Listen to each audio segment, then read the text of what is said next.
I've put together approximately 35, maybe 37 videotapes, and all the information comes from a book dictated to me by God as his righteous servant, a man described in Isaiah 53, and the man described in chapter 11 of Isaiah, the descendant of David, the twig from a shoot that grows out of the stump of Jesse, and it is a stump because of the vanished and felled ancestral tree of the kings of Judah, the line of Jesus. He cannot be the man of chapter 11. He's not the anointed one. He's not son of David. None of that's true. The other book, that book is called Isaiah 53, the Day of the Lord. And there's about 3 chapters in those particular videotapes that come from the second book that we wrote not too long ago. He dictated to me. It's the story of my life. It's to show you how I fit the verses of Isaiah 53 with regard primarily to suffering, familiar with disease. So that would be wounded, and as it turns out, cancer. But the other words that you find in Isaiah 53, punishment, maltreatment, crushing, bruising, chastisement, okay, that is all in God's power. That's all in God's power, all those words.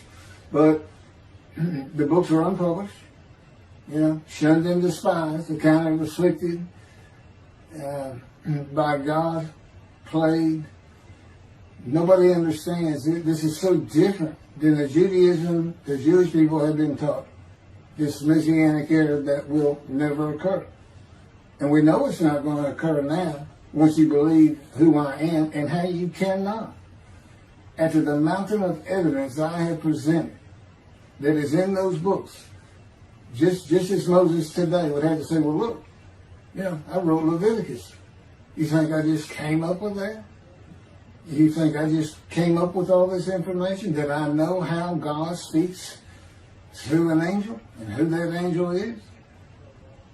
Moses walks by a burning bush that's not consumed. The angel of the Lord's in the bush and God speaks. I'm the one who explained that to you. I shouldn't have to go any further than that.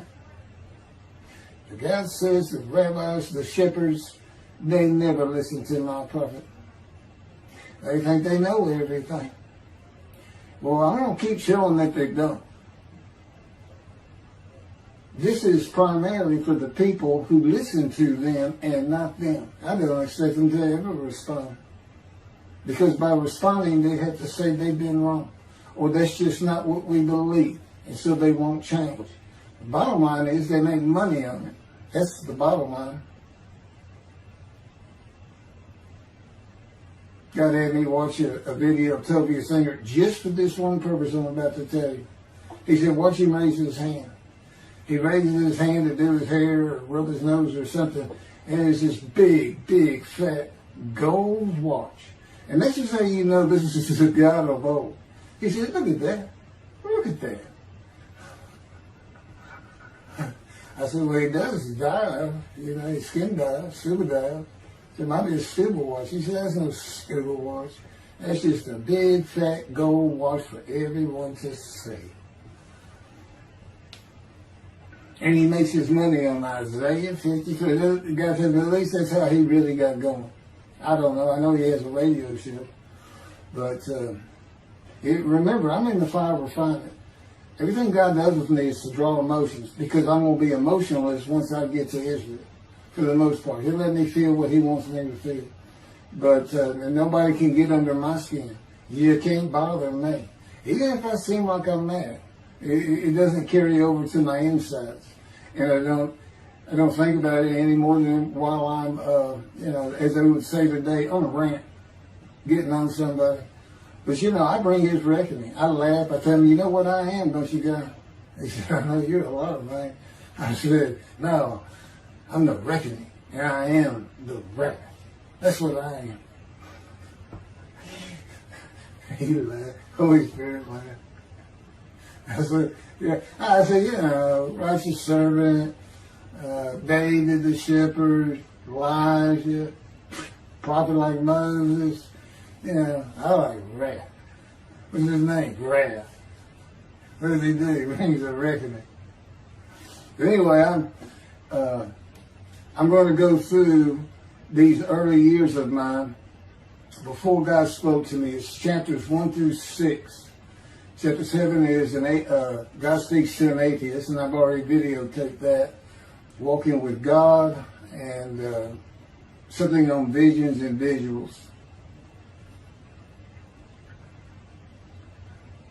So the first chapter, this is what he told me to write down birth and tragedy. I was born in Bryan College Station, Texas on February. It's just in from the Holy Spirit, yes. Like you couldn't ask me before I spoke. Yes. Oh, this is only for the people who come to believe in me. I don't expect anybody who's been viewing these materials and, you know, nobody's really subscribing, a handful,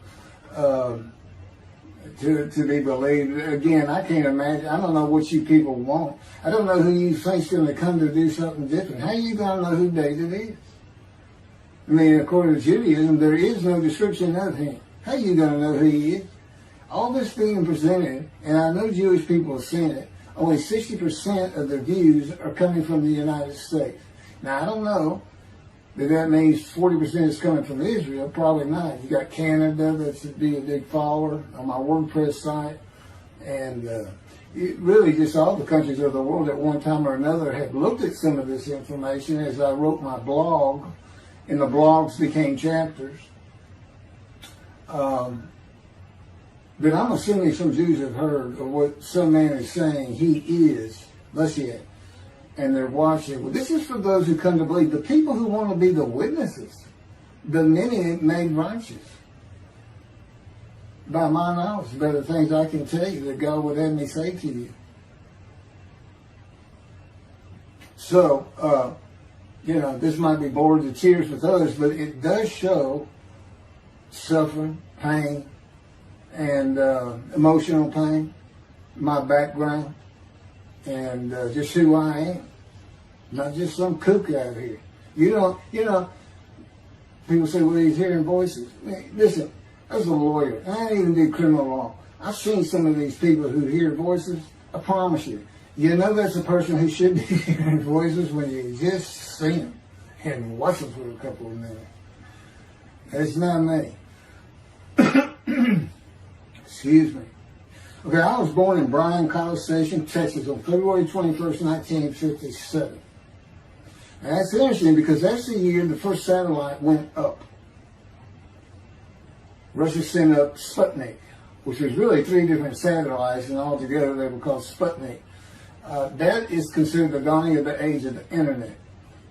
Now, I've asked God, how did you select me? How did I be blessed with this and learning all these things with this crazy life that I've had? And but he won't answer me. He's gone poker. This poker guy, he's not going to talk. It's not going to change expressions or anything, or me getting an impression that he is. And so I tried to come up with it on my own, and that is where I started. I said, because I know how important the internet is to this. It's the only way to get things worldwide in. And all the teachings that have come through it. I didn't know, you know, I'm 63. I'm not like the young people who can just text messages without looking at, looking at the phone and all that. But he's taught me everything. He taught me how to set up Facebook, Twitter, you name it. He would just say, go to your computer, do this, do that. Commanded it and directed to become very good at the computer and, of course, word processing. I'm a regular secretary, except I still henpeck with one finger. I used to. But God says that's to show you I have perfect use of this disfigured right arm. It just doesn't have muscle in it, and my shoulder's shorter. Anyway, I was born in Bryan College, and that's what Texas A&M University is. And my dad was attending Texas A&M when I was born. I graduated from there 22 years later, which is a story in and of itself. So I was born premature in the 7th month of my mom's pregnancy. I was born in February, and there were many complications. My parents were told I would not make it through the night, and they should just take me home. Mind you, this is 63 years ago. The biggest problem was that my insides had not fully formed, and it was impossible for me to take milk. Mammy, my great-grandmother, told my parents, boil rice. Feed him the rice water. It's got all kinds of nutrients and minerals in it. Dad says he threw out a mountain of rice those first few months. And it would not be my last encounter with death. So my dad graduated and we moved to Metairie, Louisiana. And his first job is an oil and gas geologist. He looks for oil and tries to sell deals to people who can raise money to drill. He gets money up front and a percentage of production once they get their money back. That's what he's done his whole life. And I became, as a lawyer, I became board certified specialist in oil, gas, and mineral law because I had found it so interesting. As a young boy, I became interested. But he rarely had time for us. The other part, I said, okay, well, I was born with the dawning of the internet, so he's got a selection process for 57. And I come from a dysfunctional family. Lots of drinkers, lots of fighters. And on my mom, her grandfather committed suicide. It's tragedy. Earth and tragedy. In the Great Depression, he lost everything. He owned land in what is now downtown Dallas. But then when she was about 4 or 5, her mother went down to the market square in Crockett, Texas, small East Texas town. Everybody has their courthouse in the center of town, and there's streets on either side with stores. She went to the hardware store and purchased rat poison. She hadn't gotten hardly out the door when she opened it and took it herself. Died right there on Main Street in the middle of the day in a little small town. I don't know how long that would have been. My mom's 85 or 6. She was 4 or 5. Almost 80 years ago. So I'm sure it was quite an event.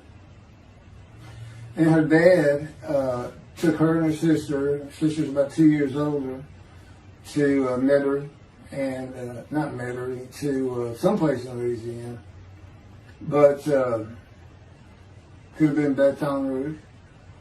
And her father became a elevator operator. And you can still find this in Houston when I was at law school. I went to law school downtown Houston, but South Texas College of Law. And at the courthouse, they would have somebody sitting in there on a little stool and with a lever and take you up or down, take everybody up or down. With all the lawyers coming in for the court cases, it was packed. I'm sure they've done away with it by now. But that's what he did. And they found him one day or night. He had taken out a pistol, he shot himself in the head and killed himself. So now she had suicides on both sides of the family. And her father's brother took the 2 girls in. He actually adopted them. And she was about 10 or so, I believe. She's with him out in some shack in East Texas. And, there's not even phone in this place. And he took a shotgun. And I'm sure he'd been drinking. They were all known for it. And blew his head off right in front of her. I mean, that's all the circumstances I know about it. It doesn't sound like a good scene at all, but it scarred her for life. Okay, we've been taking care of her from the get-go. My father amazes me to no end.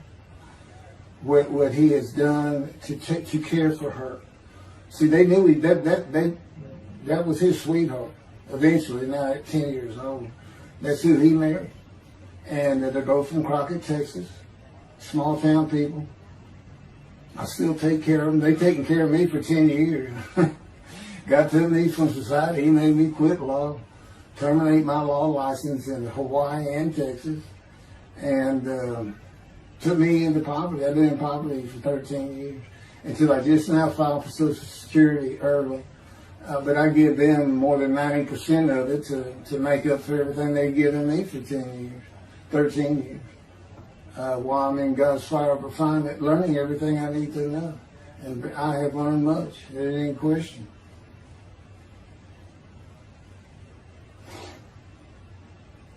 So anyway, there's 3 suicides. There's 4 suicides right there. So it's a family of tragedy. You know, it's a tragedy of losing your entire family in the Holocaust and you're the only one left. It's not like that. Because God says, I just got things as close as I could. He says, I touched you in the womb to disfigure you, really for just one reason. Well, 2 reasons. One, it makes you identifiable. But it was so people would pick on you. I wanted people picking on you because that's what happens to young Jewish boys. Just for being Jewish. Just for having a disfigurement. People will pick on you. I told him since, I don't even really recall many people saying anything to me. He said, that's because you look like you crawl all over them. They did. And I did. I was always just say something, anything. It's just the way I was just angry inside. And God's taken all that away. But I can still go on a good rant. But,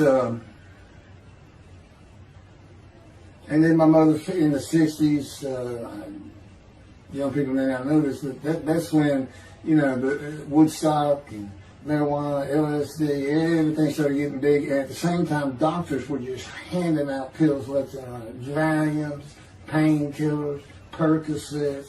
You know, just asking for it. They were writing scripts. And I know today they put a lockdown on that. But she got heavy into it and drunk all the time. I'd have to come home from school and stay with her. And she became such a different animal, a different person when she drank. She became a little girl. You know, and having your mom act like that and slobbering and, you know, going there to be Valium dripping out of her mouth with a bottle of booze by her. So it was an ugly scene. And so I came from a dysfunctional family, so I think God wanted that. And He's there with me from my first year to make sure that I live a life of suffering. He orchestrated many of my wounds. And He's taken me back in vision to see these things. And His visions, one thing you don't pick up in the Bible, when I say Bible, I'm talking about the Jewish Bible, the Hebrew Bible, that's not, unless I say otherwise. Which is like when God says, my peoples. If He just says my peoples, He's talking about the Jewish people, the chosen. I mean, He may say the peoples of Moab, or just by the context, you know, He's referring to another group. But that comes up all the time. So, to add to that, she tried to kill herself a few times. And when I was 10, my dad was at a Texas A&M game in Dallas. And I know it was 1967, so I was 10 years old.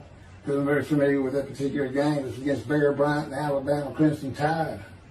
And he had coached at Texas A&M. So, as you can tell, me and my dad are big Aggie fans and football fans. But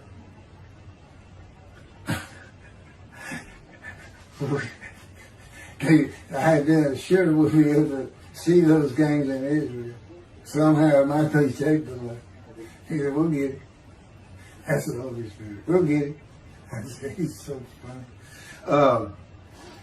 I don't know where my sister and brother were, but I heard some noise and I went down about 1 or 2 in the morning and our stairs curved and there was a little bay window cut out, and I looked down out into the living room. She's laying newspapers on it, and I just sat there watching. I didn't know what to do.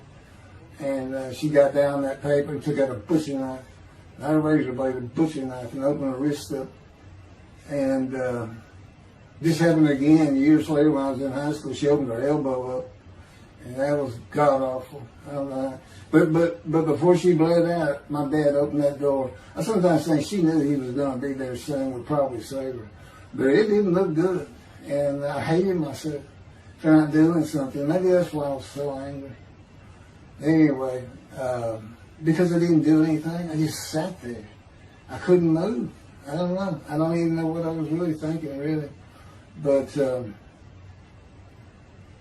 I tell you, what it did is it told me how much her uncle blowing his head off must have done to her. That must have really hit you. I had nightmares my whole life, but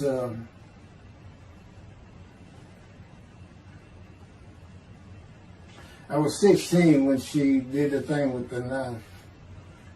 But you know what? My dad finally got her he got her the best psychiatric care in Houston, Texas, and that's big because we got a medical center that's renowned throughout the world. And they put me back together many a time. And she never did that again. And the amazing thing is how different she is in her very advanced old age. I mean, it's like she was never that person of the 60s and the 70s and the 80s. I don't know how my dad survived it. I'd have never stayed. I'd have taken the kids and said, try to find us. But he's not like that. I've never seen two people who love each other so much. It's crazy. But anyway, I was married for 20 years and we weren't like that at all. We finally divorced for irreconcilable differences. Okay, my first major surgeries when I was 2 years old. My first surgery. Up above here, I have a scar. I had my first of many surgeries. Been born without my right pectoral muscle, small shoulder, withered arm.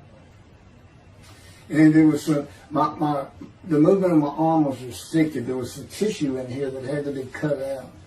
So they opened me up and did that. I was born right-handed, but I do everything left-handed. Except for light things. Like I shoot a basketball right-handed. I throw a ball right-handed. Darts, things like that. But bowling, I'm left-handed.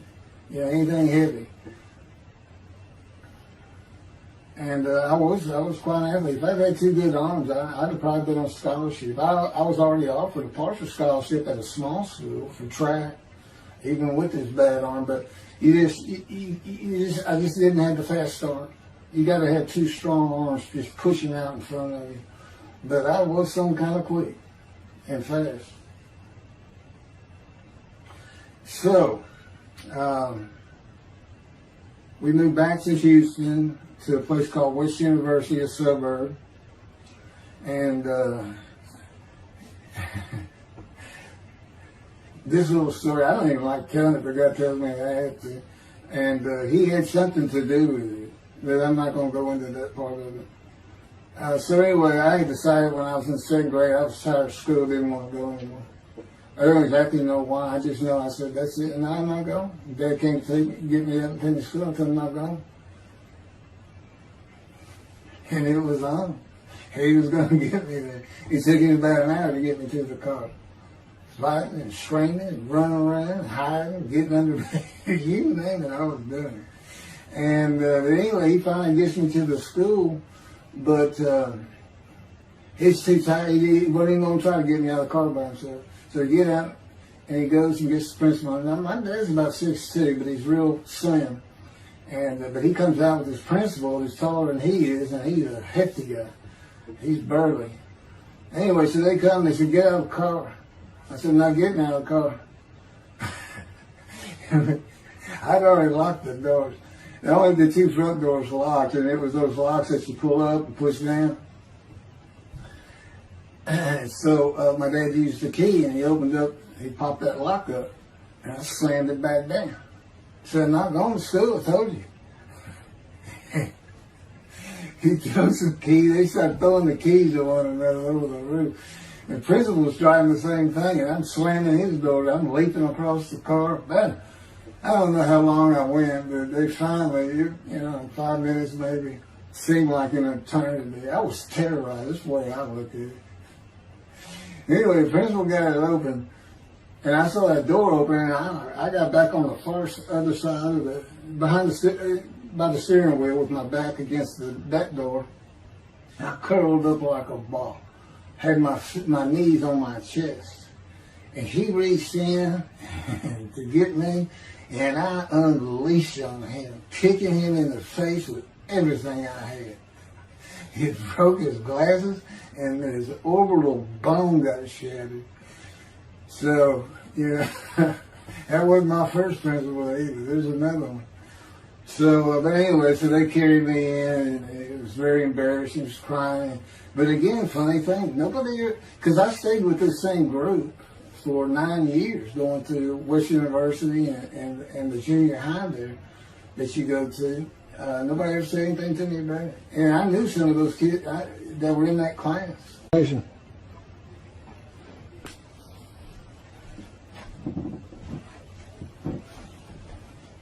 My camera only goes for half an hour. I can see on the screen that they point towards me that when it runs out, I have to turn it off and turn it back on. But anyway, that ended my fight with my first principal.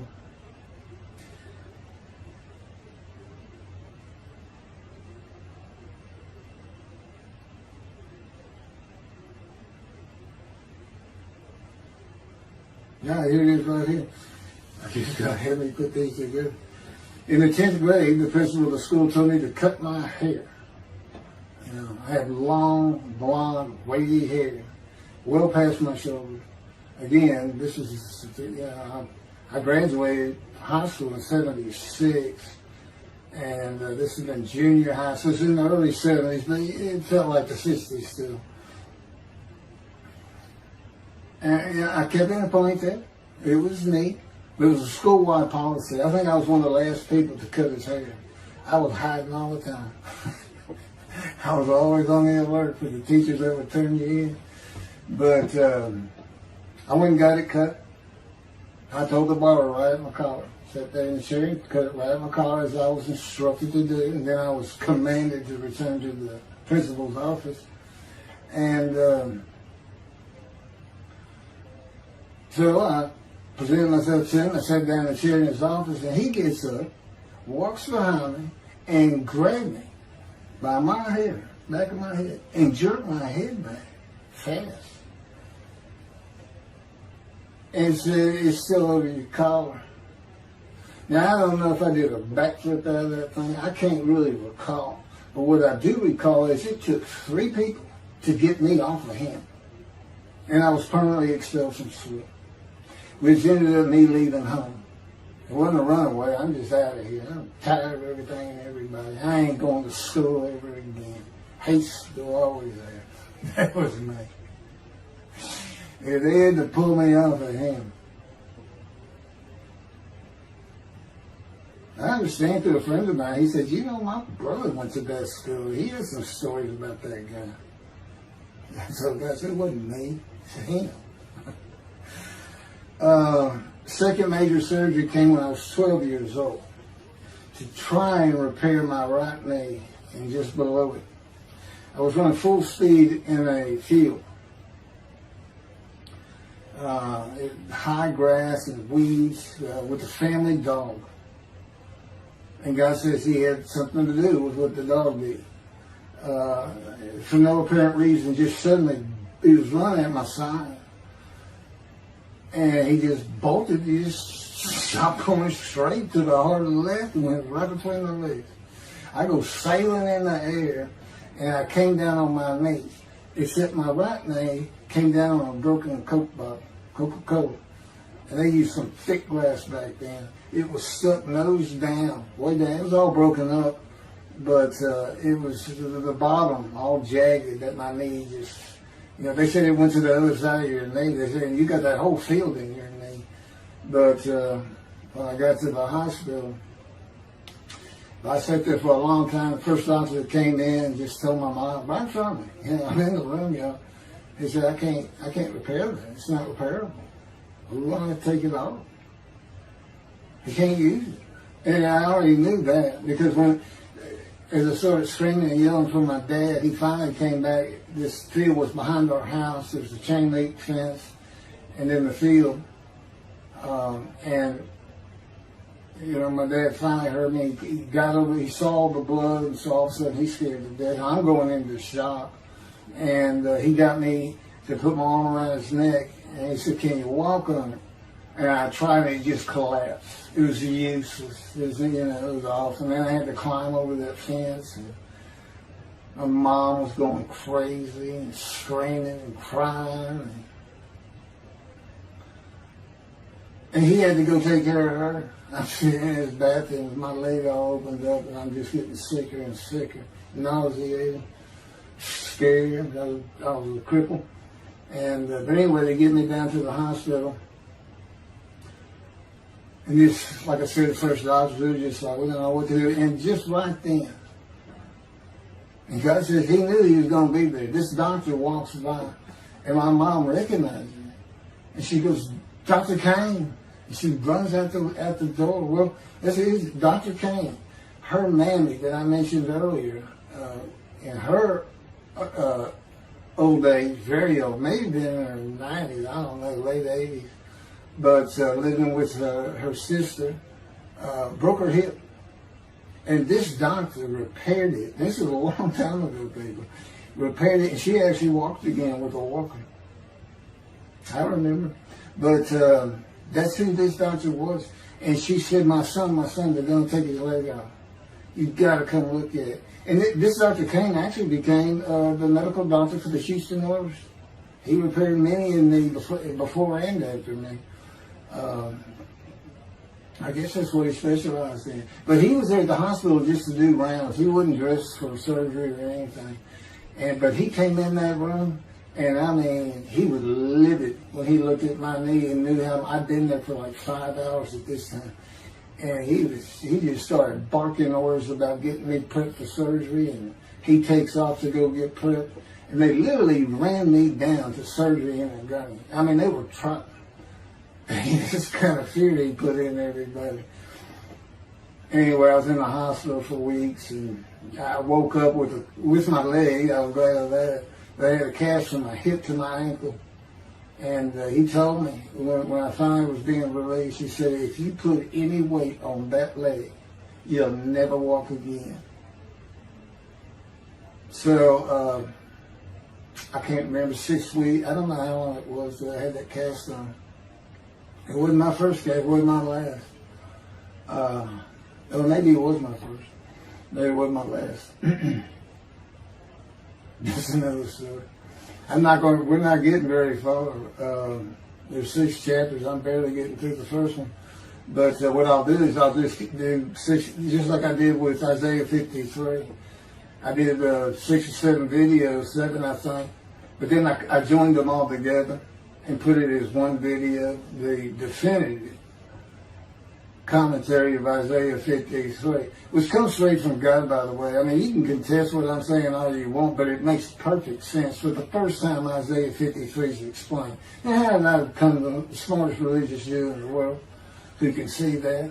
And what the wounding and the punishment, everything's about, and how it's really, in some ways, a snare for the Gentiles for the day of the Lord. Because he knows he can take me and just decimate any argument they want to put forth.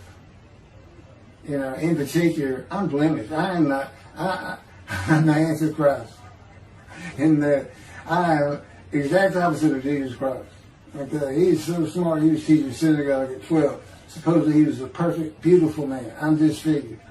You know, I'm not bad looking, but I'm not, I'm not Brad Pitt or anything. Anyway, a sinner, I wasn't a habitual sinner. I was a good person. I was good to other people. I was very compassionate. I said there was already a lot of humble in me. I didn't laud myself and the things I could do over others. Like being the fastest guy on top 5 at school and the fastest in the neighborhood. I didn't brag on myself.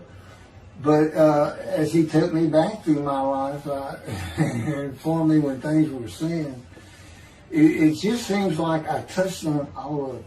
And if murder in your heart is actually committing that sin, as the Christians say, I don't really go with that, but then there's really not much I've missed. So I'm a sinner. And, Jesus can say, well, I'm a sinner too. I lied. All you got to do is read the scripture in the Gospels. You see where I'm lying. That's easy. And I came from the banished line. I thought I was the man of Isaiah 53. I thought I was going to be exposed to death, but given long life.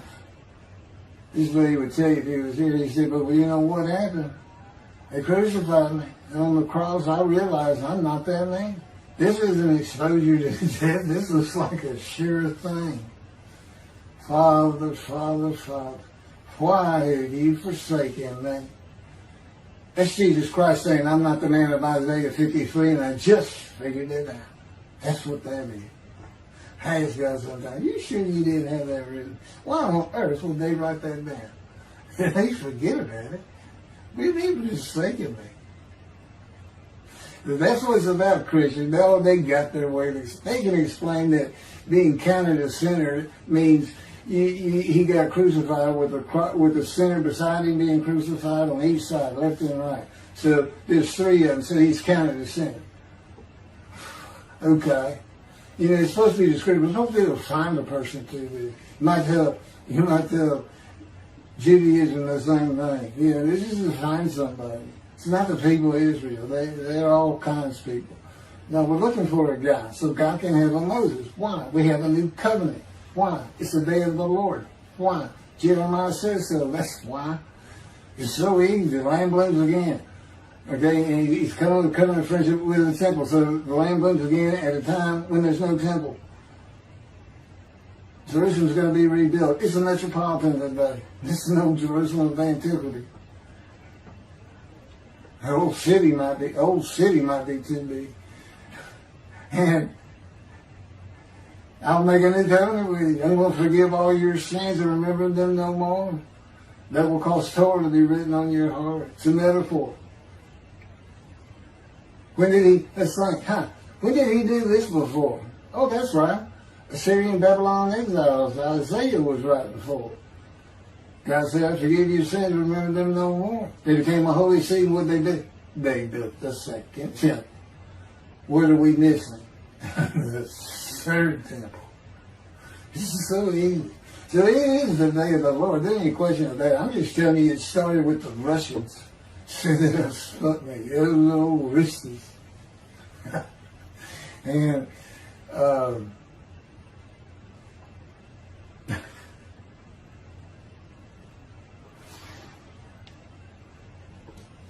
he's bringing the covenant, but he's got to have a Moses. He said send a prophet like Moses. So he's saying it's Joshua. No, it's not.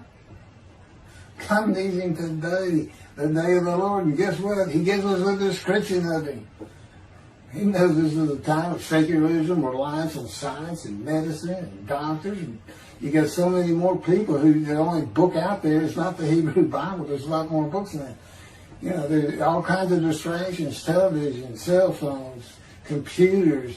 Back then, you just sat around and said, what do you think God's doing? I don't know. Wish he'd send some rain. It's just, I said it's easier to get them back then. But here it is. It's here. And God said, you see why I put shun and despise in there? Because for a while I said, God, this is before we really got the books done and everything. I said, I'm just sitting in a room. I can't really tell anybody shun and despise in there. Counting me plagued, afflicted, and by God, everything else. He said, well, how do you feel now that we've been putting all this on the internet? I said, I feel shunned and despised. Yeah. I can tell there's no question this hasn't gotten back to those two. I said, you keep attacking them like this and I'll be certainly sure, just in case I'm wrong. But, because he won't actually tell me, he won't tell me anything, this is a rule of thumb, he won't tell me anything that I cannot find out or become knowledgeable on or informed on of my own, which means about nothing because we're in a room all the time. The adjunct of the Holy of Holies is what I call it. I live in the Holy. I'm like the priest the only person who could go into the Holy of Holies was the high priest. And that's what I'm like. As a matter of fact, God had me write down, just as he had David write down, a new Psalm 151, where God said, and it's on a video, where God is speaking. For the Lord came to me and God said, quote, and within that, he says that he declared me. We actually used the psalm where he declares it for David. He declared me an eternal priest in the order of Melchizedek and King David. and a rightful king, small k, and a rightful king. And he also declared, I'm the righteous servant. I mean, that's God talking. I mean, he's using it. When he dictated to me, it wasn't, to be written in my personality. That's him. That's him doing a new song. So, because he does that. Even in the writings, the person doing the writing, whatever prophet it was, or Moses, or David, if he wrote Samuel 2 and Kings 1 until he died. As I said, God says, look, just assume the central character is the one I had writing, because their lives change when I come to them, just like mine changed. This is not anything I could have ever conceived or even bothered thinking of. I'd never read the Bible my whole life. And he then told me, we're going to the bookstore and get you a Tanakh. That was 13 years ago. And my answer was, what's a Tanakh? I didn't know anything. And you look at all this knowledge. But this is it. This is the only power he's going to use in creation. He's not going to perform miracles. He's not going to have me performing miracles. And he's not. He said, the only power I'm going to use is on you. What I can get you to do. He said, I can take a Gentile Texan and take him to Israel and get my temple built. Okay. He said, because that's what you say to God all the time. Okay. And one night, I hadn't even read Isaiah 53. He didn't come to me and just say, offer yourself for guilt. I crush you with cancer. It was me that did. That's not, I wouldn't have known what he was talking about. We finally get to Isaiah a couple of years later. He said, keep reading Isaiah 53. I said, okay. And so I read it. I said, okay, finish it. He said, who do you think that is? I said, I have no idea. I barely read it. I didn't know what it's saying. I said, I think these two verses ought to be up here. I said, you sure nobody messed with this thing? He said, nobody messed with it. It's just that I had Isaiah right. He said, that's you. I said, oh, okay. And I couldn't help myself. Good luck convincing anybody. I can't even say what it's saying. He said, before we get done, and he's right. I've been over that thing so many times. From my original version of Isaiah 53 that he dictated, or told me how to put together, but every sentence, every word is, we've changed it up and added things. I've learned things. Like I didn't know about the chest of devotion. I didn't know why the angel was leaving early in Malachi 3, but I do now. And all that would cause an amendment to my midrash on Isaiah 53. And, the book has me, these are all on videotapes now, me and Rashi. Rashi, the first one to come up with this is Israel.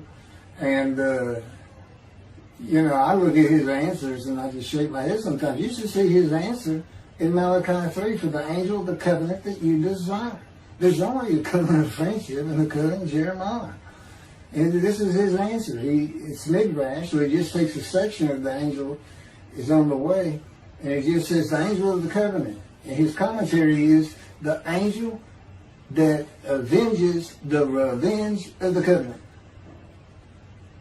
I said, what does that mean? What are you talking about? I said, God's being funny. He said, I don't know. I said, you do know. He said, well, I'm not telling you. So, God likes to feel as though he's laughing. He doesn't actually laugh. He sends me a perception that he does. Or he uses me to laugh. I've mentioned that in a video. Because he can't. Well, he controls my words. I learned that in walking with him. Just one day, I'm talking out loud as we go. I'm discussing man and divine beings as though I had a sermon I was giving or a speech to somebody or a seminar. And I'm rolling, and I can tell he is really making this thing rock. He's taking it from here to here to here, and we're going. And I'm going. And all of a sudden, I use a word or a couple words that I simply don't use. And they're not what my mind was even thinking of. They just came out. And I just stopped. I said, did you do that? I didn't even say, hey, did you just make me say these two words? Because I knew he knew. I said, did you do that? He said, I did. He was almost indignant. I did. I said, okay. Anyway, that's where it all started. Now I know. Okay, guess who that is? That's the Holy Spirit. Using me. He doesn't sound like that. But he'll use words like that. So he's getting bored.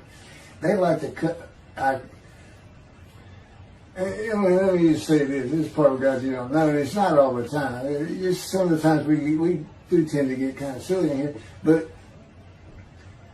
they do things after a while. I'm like, I feel like a kindergarten teacher. And I got two of those kids that you just shake your head at. You say, this is a handful. These two are nothing but trouble. Always fooling around, looking for a laugh. And the Spirit's always working in heaven and death. God laugh, as it were. Again, he doesn't actually laugh. It's a perception that's his emotion. If God has any emotions left, because worrying about other people's pain is not one of them. He made that clear to me. I don't care about your pain. And just saying it makes you mad. He says, see, draw anger. And he'll do so many times over and over. He says, this is easy because now it irritates the fire out of it. He just started. I said, how do y'all keep doing this stuff? And one day I told him, I said, I got it. Which means it actually came from them. I got it. You never grew up. You never got sent to your room. You never had to climb that mountain to achieve something. Put yourself out there. Nobody's ever whooped you. He said, I said, that's what it is. You never grew up. That's what it is. Yeah, I'm dealing with the child God. That's what I'm dealing with. That was my argument. Then he came down as mean, very serious, mature guy. And I didn't bring that argument up anymore. But that's how it gets with me sometimes. It's an incredible lot. For me, I'm not going to get to him. I guess I'm at the end. I'm getting close to when I got shot. I thought that was a new chapter. Oh, it's not. Well, I'm going to pick, this is getting long. Anything over half an hour, we try to stop. Now, my Isaiah 53 is 5 hours. But, you have to watch it all at one time, of course. He doesn't hardly let me watch it. Yeah, I don't even watch them before they get posted. He said, no, you watch it later. Because it comes on the TV that he got me. And I didn't know at the time it was going to be, that he was serious about doing videos. And I certainly didn't know about making it a backdrop. He decides everything. He tells me when to eat, when to get up. I don't sleep hardly at all, 2 or 3 hours a night, and sometimes less, and take a half hour nap sometimes. But I found out I feel fresh. I don't need that much sleep. He said, well, you're not really doing anything. Why do you need a lot of sleep? And see, that used to make me mad. Now I just laugh at it. Thank you very much for listening. I'll pick this back up on another video, and eventually I'll put these first 6 chapters, just like I did Isaiah 53, because it's a book that he dictated to me. I can't get it published. I'm going to put it on YouTube. That's why I'm reading it. And as I said, if you don't want to listen to it, don't listen to it. But the information that's in these books and in those videos is, that's my proof. And quite frankly, God says, if that's not enough for them, well, that's just too bad. Utter destruction is what they end up getting. They better learn how to listen to the prophet. See, it's no different than the people back then. You'll say, well, why didn't they listen to Isaiah? Why didn't they listen to Ezekiel? Why didn't they? They laughed at Ezekiel. That's what Rashi says in his commentary. I didn't know it was laughing at him, but just ignored him. Everybody thinks they know it. But in any event, I do know there's one chapter we haven't put in there, and that is recognizing a prophet in a talent. It says Moses vouched for Joshua, so he didn't have to be tested. Now, the problem with all that is, and I think why God hadn't had to put it on video, is that they're looking for a seer, somebody who can see the future. But see, that's antiquity. I mean, that's not what you're looking for today. Moses wasn't a seer. And none of the prophets were seers. They just wrote down what God told them to write down. God's the prophet. Is the one making prophecy. And what he does, he doesn't actually just, quote, see the future. He walks it through. He says, okay, right here is when they're going to send up a satellite. This is where humanity will be at that time. He can walk it through in his mind. As I mentioned, his eyes, he doesn't have them. It's just his absolute knowledge of all things. He can form a picture of this room. Me, it's in here. He knows every atom of my body. And it's like he does a vision for himself, a visualization. That's what I call when they put pictures in my mind. He says, and he puts it into the spirit's mind. And they're both within me. You know, the big cloud that just came down. If you're sitting in a room with me, it envelops you. But it engulfs me, it goes through me. My little spirit cloud becomes part of the big cloud. That's why God is in his spirit. Here's the elements of spirit, here's the elements of God's presence, his mind. Two clouds, they just come together, they can be together. Okay, but God's still one. He created the other cloud. And then in this room, filled with them, my little spirit is like a little cloud that just came in and part of it. That's who I am. That's the man of divine beings. Okay? No, it's like nobody's really expecting it. Well, maybe it's because you didn't know these things. And now they want that, I get the feeling shunned. Shunned means I'm not looking at that. It sounds like a coup. We by faith, by the fundamental principles of Fam Bam from the Talmud, from his diagnosis of the Talmud. Why don't you do your own? Why don't you throw the Talmud out and learn some new stuff? Why don't you get out of antiquity? Every religion has an end times like that. Every religion ends up with utopia for its people. Everybody. Well, don't be like everybody. You're the Jews. Throw that out. Let's get practical. Let's have God in our midst again, in that man like he was in Moses. Let's point at him and tell the Christians that is the man of Isaiah 53. Here's what it's about.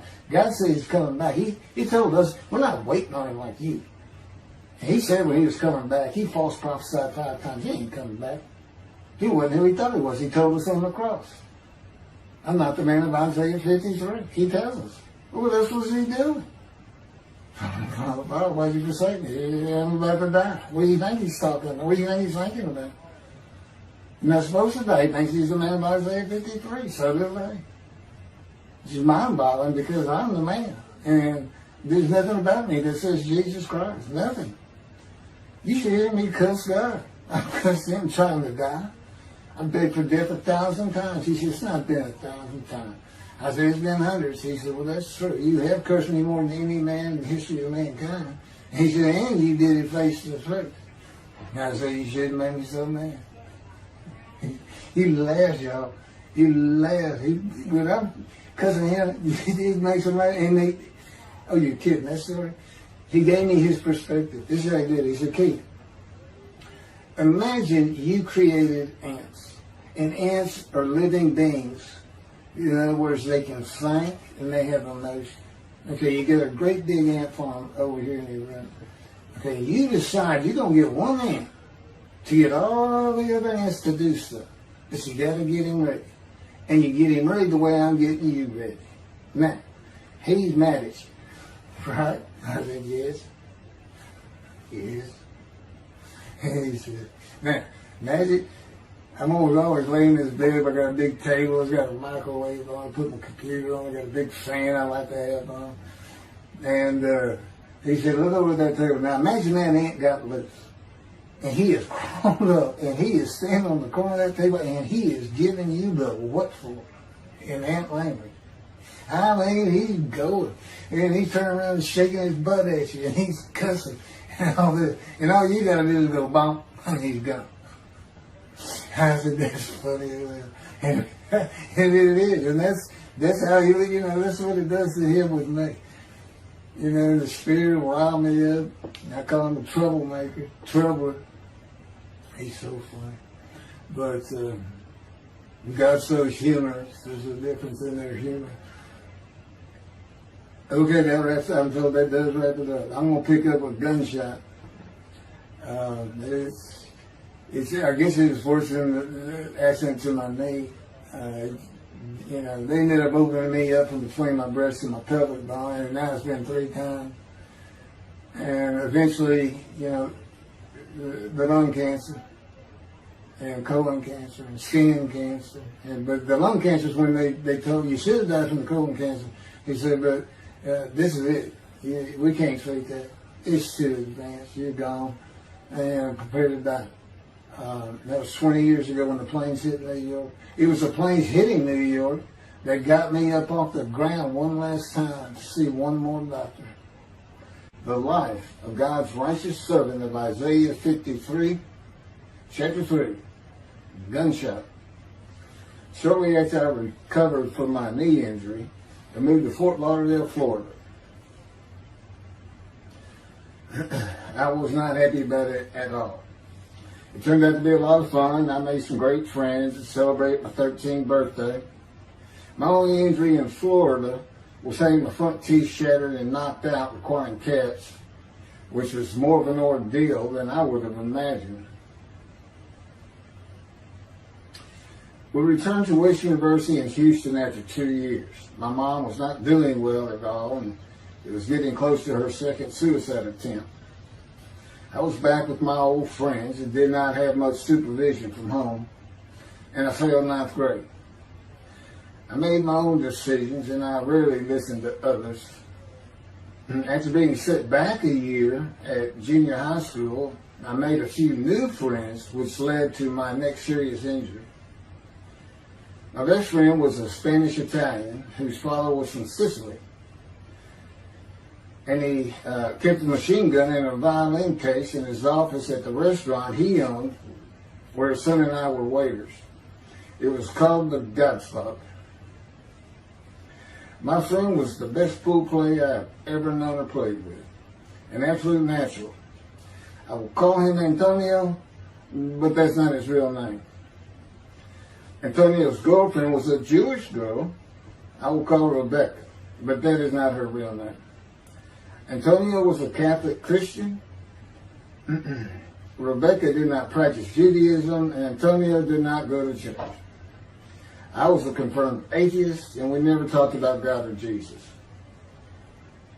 Rebecca's father had foreclosed on a ranch about 8 hours from Houston outside of LaGrange, Texas, Fayette County.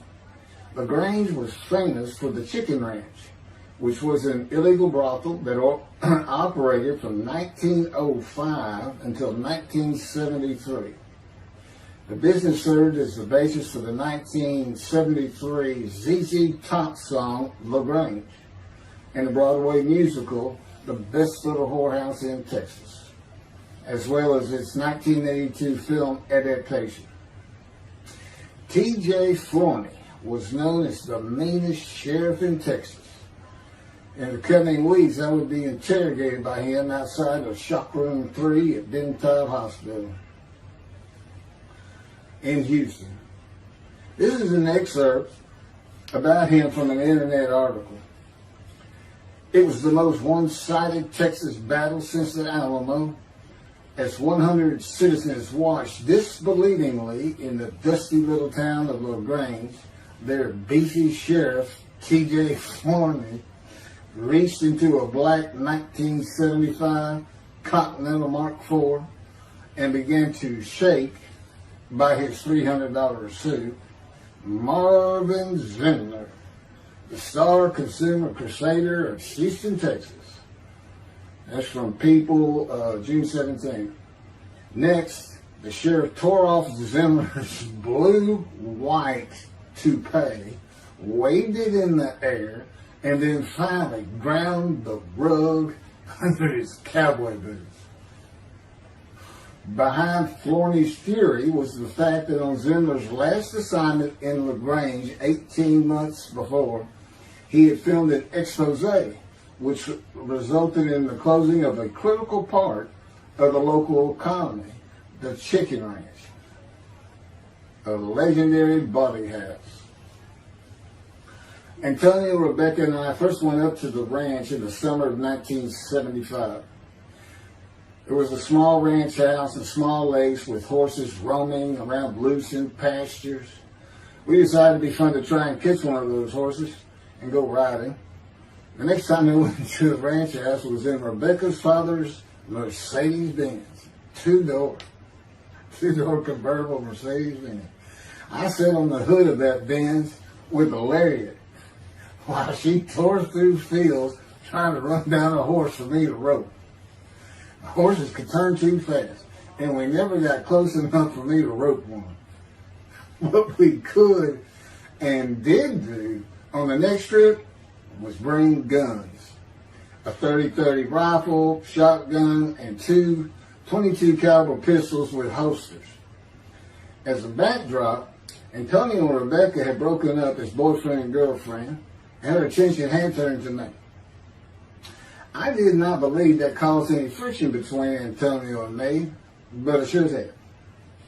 It did not seem to be a source of animosity of Antonio towards me in any event. On October 5, 1975, we were all back at the ranch having a great time. Tony and I were shooting at cans with our pistols and practicing a quick draw from the holsters. We were standing shoulder to shoulder, about 3 feet apart, and he was a little forward of me. Rebecca came up behind us, between us, and said she wanted to shoot. Antonio passed his gun to her, and it fired when it was going by me. The bullet went on a straight line through my bladder, intestines, and colon, from the front right, and lodged in the back of my left buttock in my backside. I could see the trajectory in my mind. I fell to the ground, and Antonio fell on top of me, rolling me over and over. I think he was looking for an exit of the bullet. I told him to get me to a car and get to a hospital. Felt like Babe Ruth had swung a bat up between my legs. I never once thought of God. On a big ranch, there are several gates for different sections of land and different purposes, usually with chains and a lock. When we got to the first one, I told Antonio, drive through it. I told him to ram it. I knew I was dying, and all I could think of was, you have got to hurry. I didn't panic, but I had never been so afraid and had never felt fear like that again to this day. Sometimes I think I have forgiven Antonio for accidentally shooting me, but I had not and cannot forgive him for stopping at those gates. I'm still mad about it. I was seriously angry at him. We got to the LaGrange Hospital before noon on a Sunday. They had to call the doctor to come in. I asked the nurse for something for pain, and she told me my vital signs were too low. That if she gave me a shot of morphine, I'd drop dead right there. It would kill me. No pain medication. The doctor came and looked at me and said there was nothing they could do there. He told me they were getting an ambulance to take me to Houston, Untitled Hospital, where they operated on gunshot victims all weekend long and do to this day. It's a trauma hospital. Many young doctors from Baylor University, all around the state. It's the high desirable place to be because you're cutting all. If you want to be a surgeon, you're cutting all day long. I knew one thing with a certainty. I could not pass out or fall asleep. If I did, I would not come back. In an ambulance, I talked to two fellas that were tending to me, as much as anything to stay awake. I asked them such things as what it was like to be married, graduate high school, have a career job, but my mind repeated over and over, you have got to hurry. We arrived at dusk. This happened before noon when I got shot, so now it's getting dark. When the ambulance opened, my brother jumped in to help. My mom was standing by the entrance to the shock rooms in her fur coat. She later told me that since Benton was a public hospital, it might help if they thought we had money. I didn't see my dad, but my sister told me later, the whole way to the hospital, all he could say was, to God, please don't take my boy from me. I had stayed awake for some 6 to 8 hours in awful pain. They took me to shop room 3. It was filled with people giving orders and very loud. On the table, the nurse told me she had to put her finger in my bottom, which embarrassed me. And I raised up like a sit-up and saw nothing but blood rushing from my bottom onto the table. You have to hurry is all I could say. They finished prepping me for surgery and rolled me to a hall in a line of others awaiting surgery. And someone was saying my name, and I opened in to see T.J. Forney, Sheriff of LaGrange. He wanted to know if I'd been shot intentionally, what we were doing at that ranch, did we have permission to be there, and et cetera, et cetera. I told him I thought it was an accident and to leave me alone. I never saw him again. I didn't have to wait long. The orderlies bypassed everyone in front of me and took me to surgery. I awoke in a large room with about 10 beds on my side of the room and 10 beds on the other with other patients, and I could hear moaning and crying here and there. It took a few moments to remember what had happened and why I was in there. I fell back asleep, and when I awoke, my dad was telling me he would have me out of there into a private hospital as soon as possible. It was the next day when they transferred me to the Methodist Hospital in the medical center, where they had operated on my knee, and I had spent weeks there. I had a hose with a bag coming from my bladder and a colostomy, an opening called the stoma, which is your intestine on the outside of your abdomen, with a bag over it for going to the bathroom. I was out of danger from dying, but still very weak, and I needed to gain some weight. The track team was already getting together, running distance and cross-country workouts provided by the coach, preparing for track meets in the following school semester. I lived about a half mile from the high school. The day I got home, I walked to look at the track. It did not seem possible I could get back in shape. I was afraid to cross the roads to the school. I could not even trot to get out of the way if a car came my way. My insides felt like jelly, and I had been warned that too much physical exertion in the first 10 days could cause a stomal hernia, and my intestines to start extending from my body. I was homeschooled for the rest of the semester by a private volunteer tutor, and passed classes I probably would have failed. The beauty of that gunshot was that it changed me. I was never going to graduate high school, having failed so many classes. So I set up night school classes for the next and my last semester of high school. I was 18, soon to be 19, and a senior.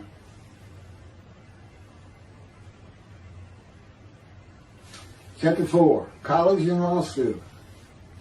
Before the summer of 1975, one of my best friends on the track team, who threw the discus and shot put in field events and was a senior, told me he wanted to do something big the coming summer before starting college at Louisiana State University, LSU. I was only a junior and I had no plans for the summer.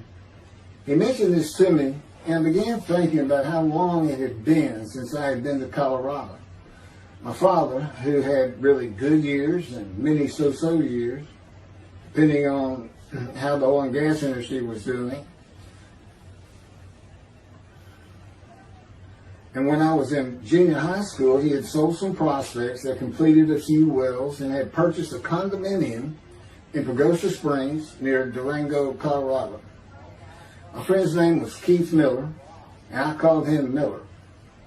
He had given me the name of Say Babe. At one of our night track meets, I was running the 330-yard low hurdles, and the last turn was behind bleachers where the officials lost sight of us for a few moments. A runner to my left veered out of his lane into mine and took my hurdle, and I had to slow down and go around it, yelling, "Hey man, that's my hurdle." I wasn't happy. I do not remember how Miller knew what I had yelled, but he was probably on the football field inside the track working on shot putting discus, watching me run and hurting me. I did not really know him very well at this time, other than he was a popular senior who knew everyone, in stark contrast to me. On the following Monday, I was walking down the halls between classes, and coming in the other direction was Miller, though I did not see him. Then as he was passing me, in a loud voice, loud enough for everyone in the entire hall to hear, I hear, "Say, babe, that's my hurt." Hence, say, babe. That began a really good and fun friendship, and I got to know the class I should have been in if I had not failed ninth grade. And because I was Miller's friend, I was immediately accepted by anyone he introduced me to. I found out about 40 years later on Facebook.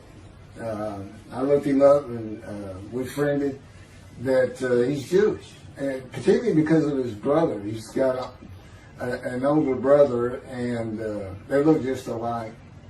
Live up in Oregon. But I did not know that. It's not something we ever talked about. Just didn't think about it. I'm sure he wasn't observant at the time. I told Miller about my dad's condo and suggested we plan a trip up there, backpacking the Womanichi wilderness of the San Juan National Forest. I had hiked there while in junior high school with a friend and his little brother. I had a driver's license in my second year in the ninth grade.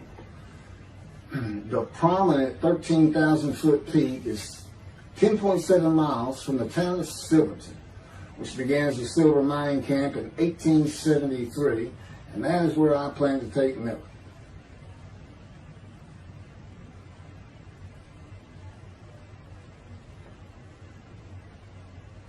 So Miller and I take off. We use his car. As I said, he was getting ready to graduate, and his dad bought him a Toyota. Can't remember the name right now. My dad's condo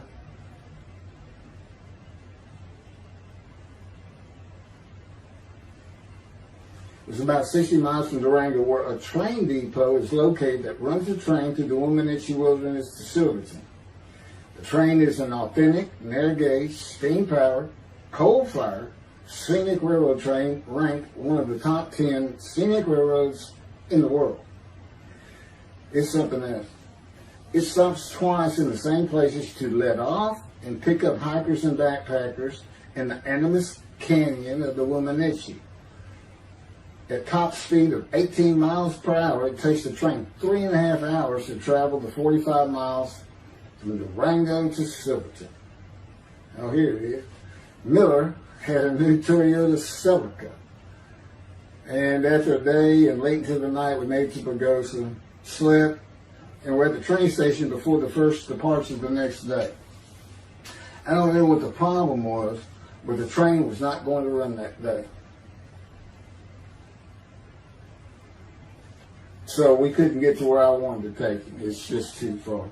We decided to get a hotel in Durango and just head down the train tracks into the wilderness and explore an area I had never seen in with the maps.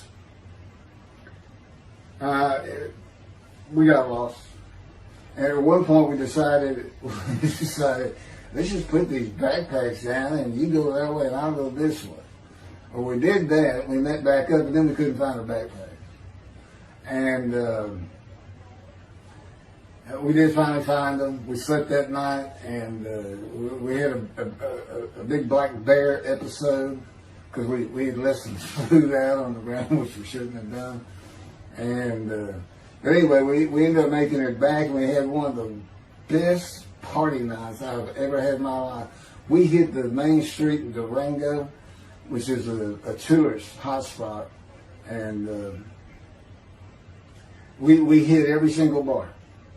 You could drink at 18 back then. It wasn't 21 as it is today. And we did. We made sure it was like a go. Okay, let's go to every one of them had at least one drink: shot of whiskey, Boilermaker, beer, whatever. I can't really recall other than I knew I had been drinking the night before when I woke up. But we did. We hit both sides of the street. I don't know how long it took us or how many drinks we had, but we just had a lot of fun.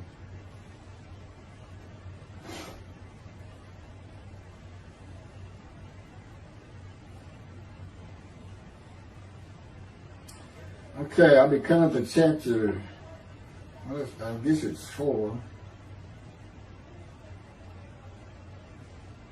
I don't know. I thought I was coming up to the cancer story, but this is different. This is getting into alterations while at school.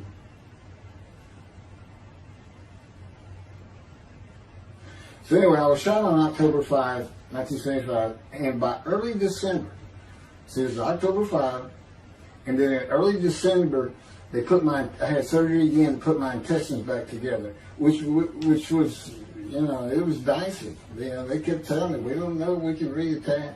There's people like Bob Hope lived his whole life with one of these stonal deals, and it's just a horrible thing.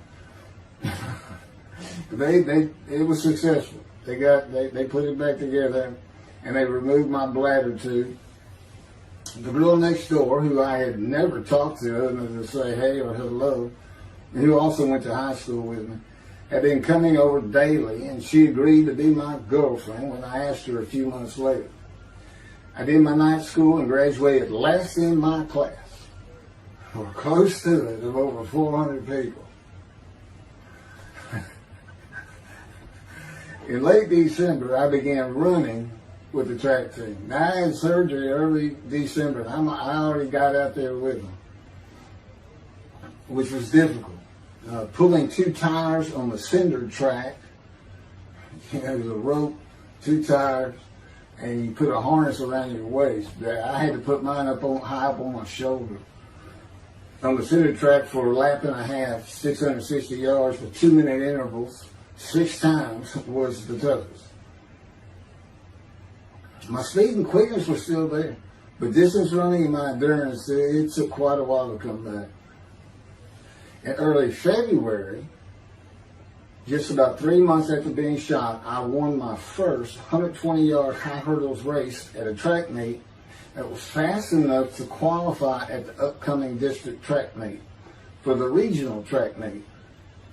Winning at the regionals would place me in the state track meet. I was fast, but my disfigured right arm really held me back. Then my heart was broken, and I cried for the first time since I was a child, as best I could remember. My coach, who really liked me, he understood the effort I had put in to get back in shape. Called me to his office, and I knew something was wrong. He told me I could no longer be on the track team. I had too many semesters of school to be eligible according to the eligibility rules. It was because I had failed 9th grade.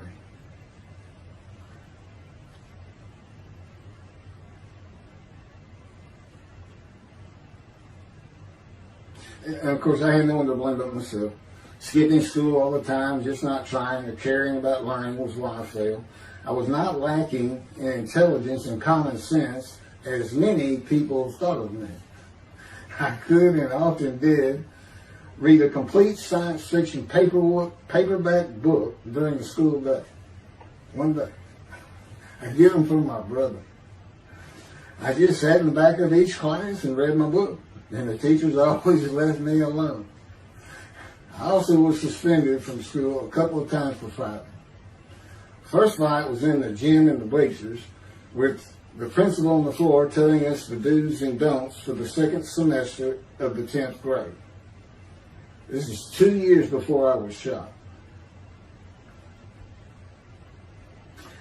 I found out he already knew me by name, and I had never talked to him. The second fight was with the same guy, but this time we took it across the street from the school. He had about 10 of his friends, and I, being pretty much a loner, I had none. They were African American, bused into school from neighborhoods far away. And I just didn't understand them, or know why they even talked to me with words I did not get, like word, or say, man, can I hold $1?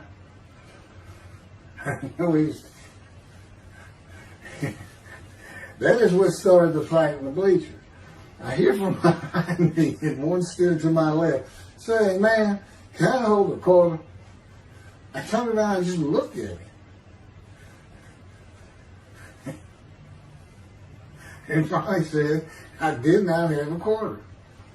Ordered with the principal, I undid my ponytail. Mind you, he's sitting right behind me, and I'm well aware of that.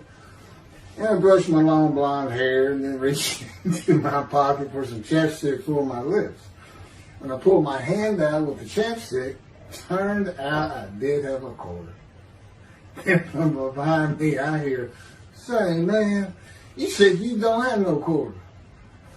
To which I replied, turning around, "I don't have a quarter for you." The next part is kind of hazy. But I do know I grabbed him by the front of his shirt and threw him down the bleachers onto the students sitting below me. That is when the principal yelled my name and told me to go to his office. The next day, the guy and his friends were waiting on me when I got to school, and we fought across the street. The principal had told me not to get into any more fights, and this is the fight I got suspended for. I remember being in, after my suspension, being in the men's room smoking a cigarette in a stall, and a group of African Americans came in, and they were talking about the fight. What I remember was hearing, "That white boy went Muhammad Ali on him." My favorite fighter. I even saw the Ali-Foreman fight in Kinshasa live in Amsterdam in 1974. And some of my best friends in high school were African Americans, mostly on the track team where we could get to know one another. I still had run-ins with the general population of the African Americans, who everyone just called blacks back then. I never used the N-word and thought they would help themselves a lot if they'd stop using it. Mostly I think they were angry at being busted in from neighborhoods far away. In fairness to them, white kids did not seem to like me much either. So, yeah, I looked young even for my young age, and with my long hair, about 6 to 8 inches past my collar, I looked kind of girlish, and many people said that to me. One day a friend of mine told me what it was to him. You never smile and seem to be very angry, like if someone looks at you crossways, you're going to come after them, daring them to say something, like you want to fight. My next suspension for fighting began in middle shop, and it was all my fault. There's not a big deal to that.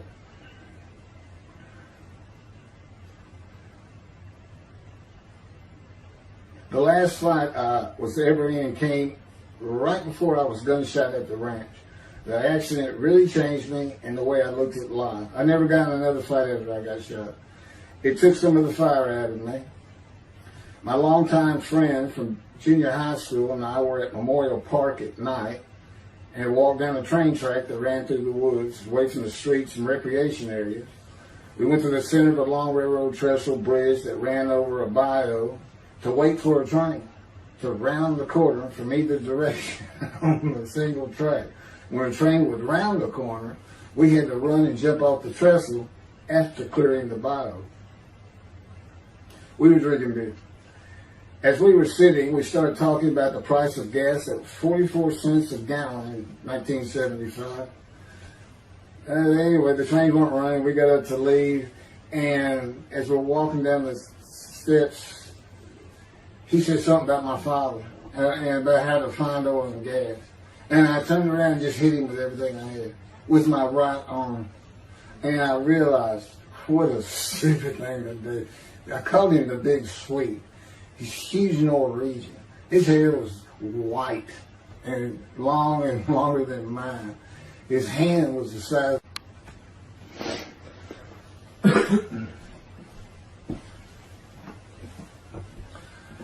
And I had nowhere to run. That was a really dumb part of it. I mean, I couldn't move. I couldn't use my quickness. I couldn't box as I had with the fellow across the street. And he just took one big swing. He's very athletic. Coaches all wanted him on the high school team, but he didn't want to. Football team. And but anyway, he hit me just one time. That was the whole fight. It was just 2 hits. My measly hit with my right arm. I let it fast, and I hit him when I wanted to hit him. Well, I say that. I didn't even think about it. But he just about knocked me senseless. I mean, I saw red. And So anyway, that was it for our friendship. We just, although after I got shot, he and I got back together a little bit, but by that time I had met Denise next door, and I wasn't going to be going out drinking beer at the festival anymore. I was going to get serious, and that's when I set up my night classes and everything. Her big sweet.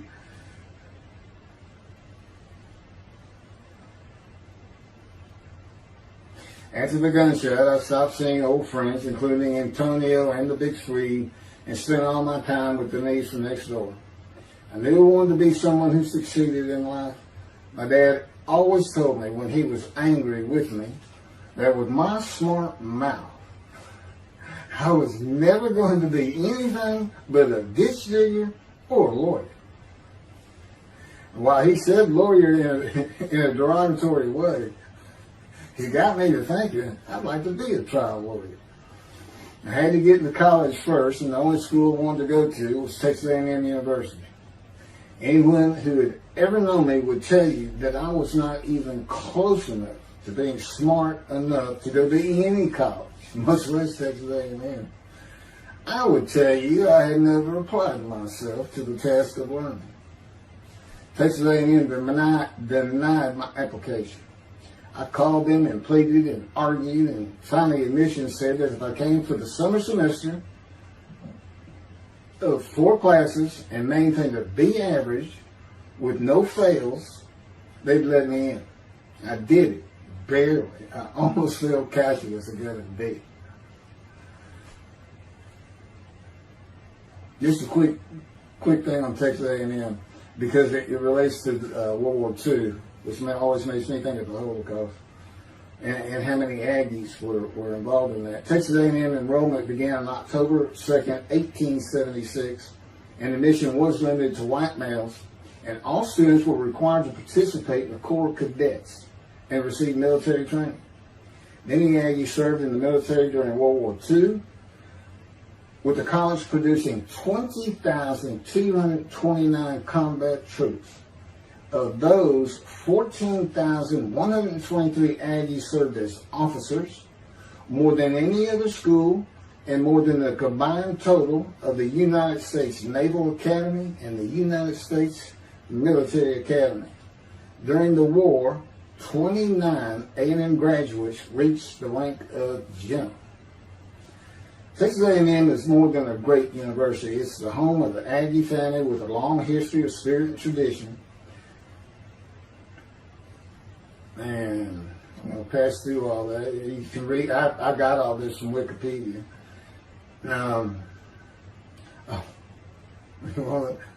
Like Notre Dame, it's a school full of tradition, especially notable at football games and in campus life, drinking beer at the Dixie Chicken. I had a good friend in what is now the Volunteer Corps of Cadets, and we've been shooting pool, drinking beer all night on the weekend, and finally left sometime after midnight. I walked my friend back to the quad, Corps Cadet Quad, a large open area where people could gather, surrounded on 4 sides by dorms for cadets only. And I dropped him off at his room. Before he shut the door, he looked at me, and not for the first time, said, "Want to race?" He's fast. We race many times. I said, yeah. Of course, we're pretty much, we've had a lot of beer. I said, yes. And he went to the end of the hall and took off at the other end of the hall. He was fast, but I was pulling away with just a few yards to go and hit the wall before I could stop and busted my chin open. Blood's pouring out everywhere. People opening doors. Look, that's what the little guy did to the taller guy. I also sprained my ankle. These are my injuries at Texas A&M. I also sprained an ankle so severely playing basketball with football players that I was in a cast for 6 weeks. Those were my only injuries in the 3 years of A&M. It was the gunshot that changed me and everything in my life. I married Denise when I graduated from A&M in '79, just 3 years after graduating high school. I went through in 3 straight years because I had those hours from the first summer. I just went ahead and went the next summer too. And I got out, and the average for most A&M students is 5 years. But I went through in 3. And of course that meant I never dropped a class, which also meant I had a low GPA, grade point average. And I didn't realize how important that was for admission to law school. I was denied admissions from every school across the nation I thought I could get into. I do not know how my dad knew about South Texas College of Law in downtown Houston, but he made some inquiries and found out the dean was a graduate of Texas A&M. And we're known for helping each other. We set up an appointment with the dean. I told him of my rather intense home life and wayward ways, and that the A&M had given me a chance to prove myself as a capable student. You know, he hemmed and hawed, looked around the ceiling, and gave me the same opportunity A&M had. 4 summer classes, B average, no fails. I did it. I was terrible at chemistry and math, but it turns out I had good reading and comprehension. It's probably from reading all those science fiction books in school. I graduated in '82, and I did great on the bar examination. Keith Ellis McCarty, attorney at law. Who would have believed it? Which reminds me of verse 1 of Isaiah 53. Who can believe what we have heard? That's what any of my friends would say about me getting out of law school. Much less what's happening today. You go find somebody that knew me in high school, they say, who? Oh, that can't be true. Get out of here. I know him. Forget about it. Chapter 5. 27-year headache. I'm going to pick up with that on another video. And then that'll be it. Some general comments. 5 and 6. I'm not sure what 6 is. Yeah, 27-year headache. I'll go ahead and mention God in one of these accidents. And I won't say anything about the dog who took a hard left between my legs, just about severed my knee, my leg at the knee. I won't mention that. Or hitting the big Swede on the track. Unbeknownst to me, my arm just took off. I wouldn't have hit him with my right arm. The things he has shown me. And getting gut shot. Yeah, I think I would have figured out, you probably shouldn't be hanging out with this fellow anymore if you're going to be talking to his ex-girlfriend in front of him. Little things like that, he controls my perception. Little things like that in my life to make sure I am the man of Isaiah 53. If anybody thinks I'm going to back off saying that, they're wrong. I have been through too much. My whole life is dedicated to this time, the day of the Lord. As a matter of fact, what about my day? I said, what about my day? Well, he said, well, first of all, God's speaking with you and living with you. Most people say that's pretty good. I said, yeah. But anyway, here's something he's promised me that he lets me check out all the time. And I'm going to put on the screen.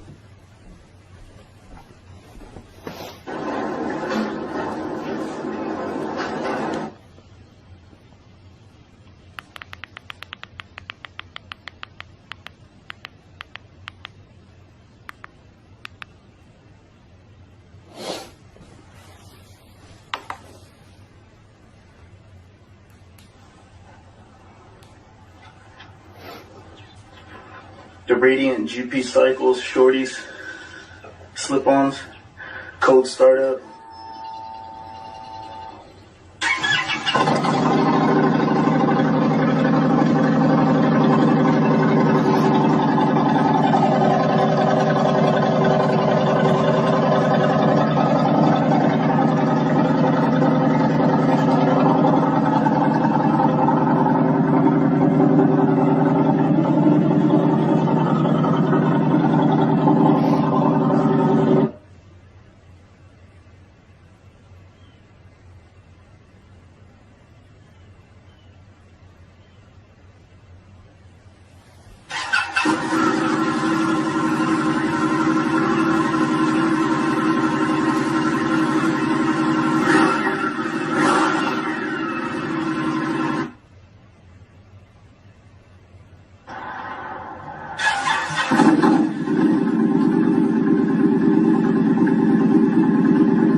27-year headache.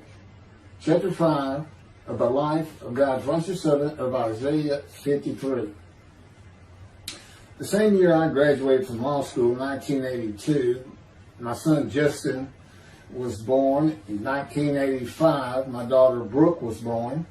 And in 1988, my youngest child and daughter, Laura, was born. I was making good money, though I expected a lot more, in my first job with a law firm that specialized in collections. I also tried my first civil case, which, while working there, which was a nerve-wracking event, first trial. The first day I entered the courtroom, the judge asked me if I was a law clerk. I had a very youthful appearance, though I was 28 years old, not 20, common age for a law clerk. My youthful appearance in junior high school and high school with my long, wavy blonde hair I usually kept in a ponytail had way too many people tell me I looked like a girl. It is interesting, though, at least to me, not one person in my entire life has ever said anything about my disfigured arm. I must have looked like a girl who would beat on you if you did it. When I got mad, there was no hiding it. You could see it in my face and hear it in my words. When I was 28, Brooke was born. I tried my first civil case, and the bane of my existence on earth began. A never-ending headache that I generally thought to be associated with post-traumatic stress disorder. I had terrible nightmares from my youth, but now I seem to have begun grinding my teeth, causing the temporal mandibular joint, TMJ, to ache terribly during the day, and the whole side of my head, the muscular, I don't know what you call it, but underneath the skin of the skull, was always real tight, a tightening of the muscles. It was difficult to even talk to people at some points. For 27 years I had that headache. I tried everything, even surgery on the TMJ, and another surgery where the doctor severed my upper jaw and then trisected it from my skull and spaced it to fit my lower jaw. All to no avail. I could not stop the nightmares and the grinding of my teeth. Mouth guards helped my teeth, but the pressure was still there. I literally feared going to sleep. I didn't want to wake up the next day sometimes because I knew how bad the pain would be there again. It completely ended my dream of being a trial lawyer. So I got an associate position in an oil and gas firm and began learning how to prepare title opinions for oil and gas companies on tracts of land they plan to drill on. Basically, a title opinion is you start from sovereignty, which is when the state granted the land to someone, usually great, large tracts of land, and from there you get parceled out and cut up, and I'd be chasing one small tract within a very large one almost 200 years ago in the early 1800s. And I would have to create genealogical charts of heirship, for people who died without a will. And they had to know who the family members were. And I got very good at it. And I really enjoyed it. I'd go to small towns throughout Texas and into their courthouses where they would keep all the records of every transaction, of every piece of land in the county. But anyway, there's an awful lot to it. I do go into it in some detail in the book, but I'm not going to for this video.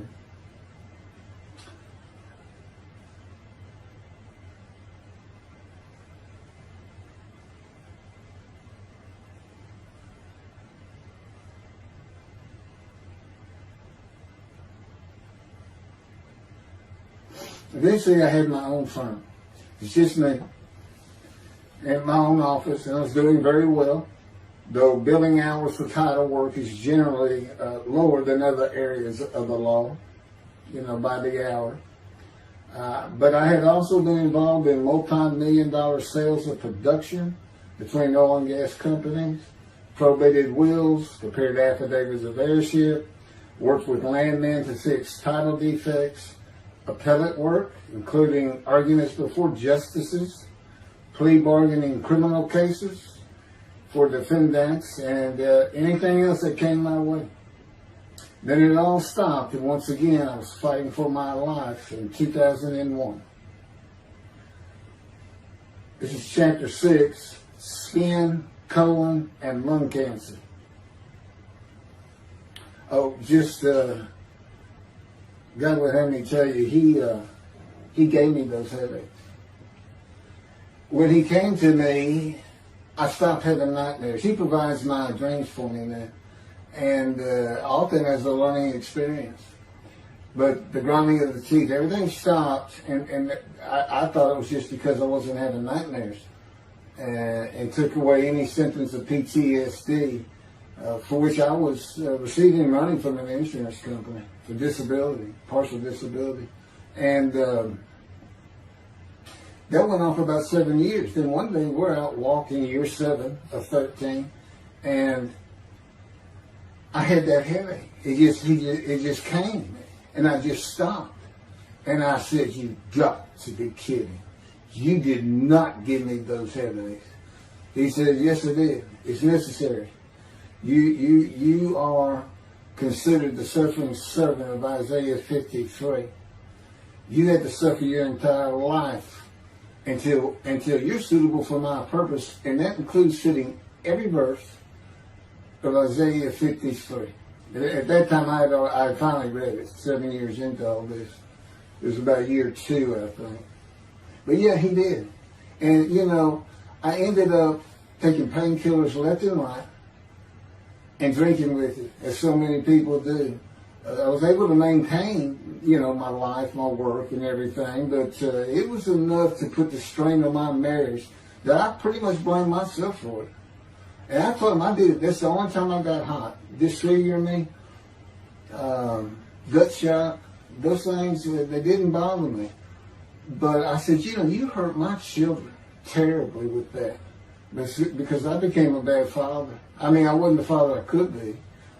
I mean, they love me and I love them. We don't have any serious risks. They're off living their lives and they're all doing great.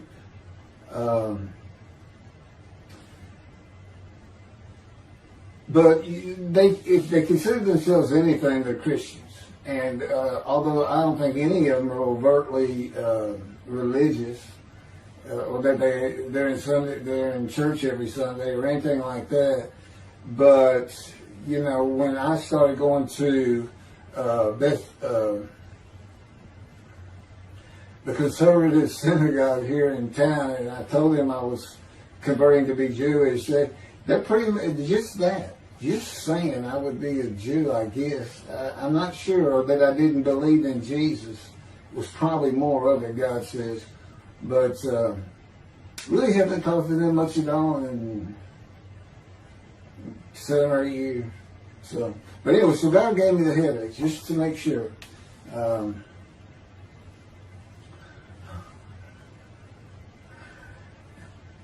Anyway, I was married to Denise for 18 years, and we divorced in 1997 for irreconcilable differences. We agreed that she maintain custody of the children. The first to leave was Justin, and he came and lived with me. Then Brooke started getting in trouble, who is as tough as she is beautiful. Her mom's very difficult to get along with.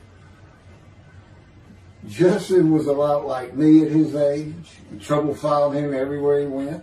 Like me, he was hard to talk to, and like me, his getting out of high school was a coin flip.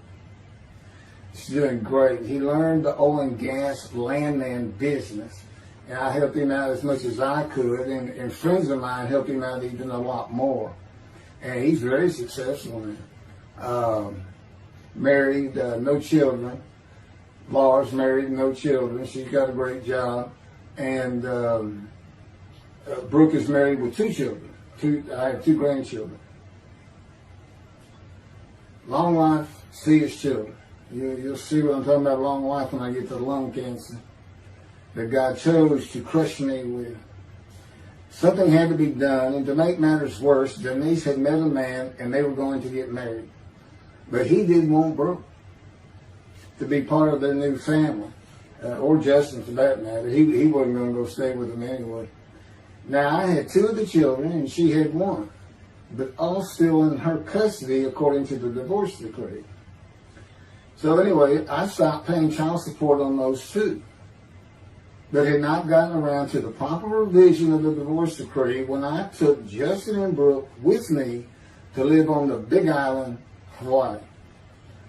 Laura came with us to visit for a month. This oversight on my part resulted in Denise and now her 3rd husband filing papers in divorce court for past child support for all 3 children, for the time I had begun paying her 1/3 of the original amount. I represented myself. I had won contempt of court and was locked up for a day, but I never had to pay that money. By verbal agreement, I sent Laura back exactly 1 month later. I could not leave her out, and I wanted her to see where her brother and sister would be living. They were all so close and protective of each other, and still are to this day. And she was so sad. One of the hardest and emotionally painful things I have ever done was put her on the plane back to Houston. I can't think of anything else. The backdrop to moving to Hawaii was my firm was in dire need of new work. But the oil and gas industry was down. It's always up and down. And my clients were not drilling.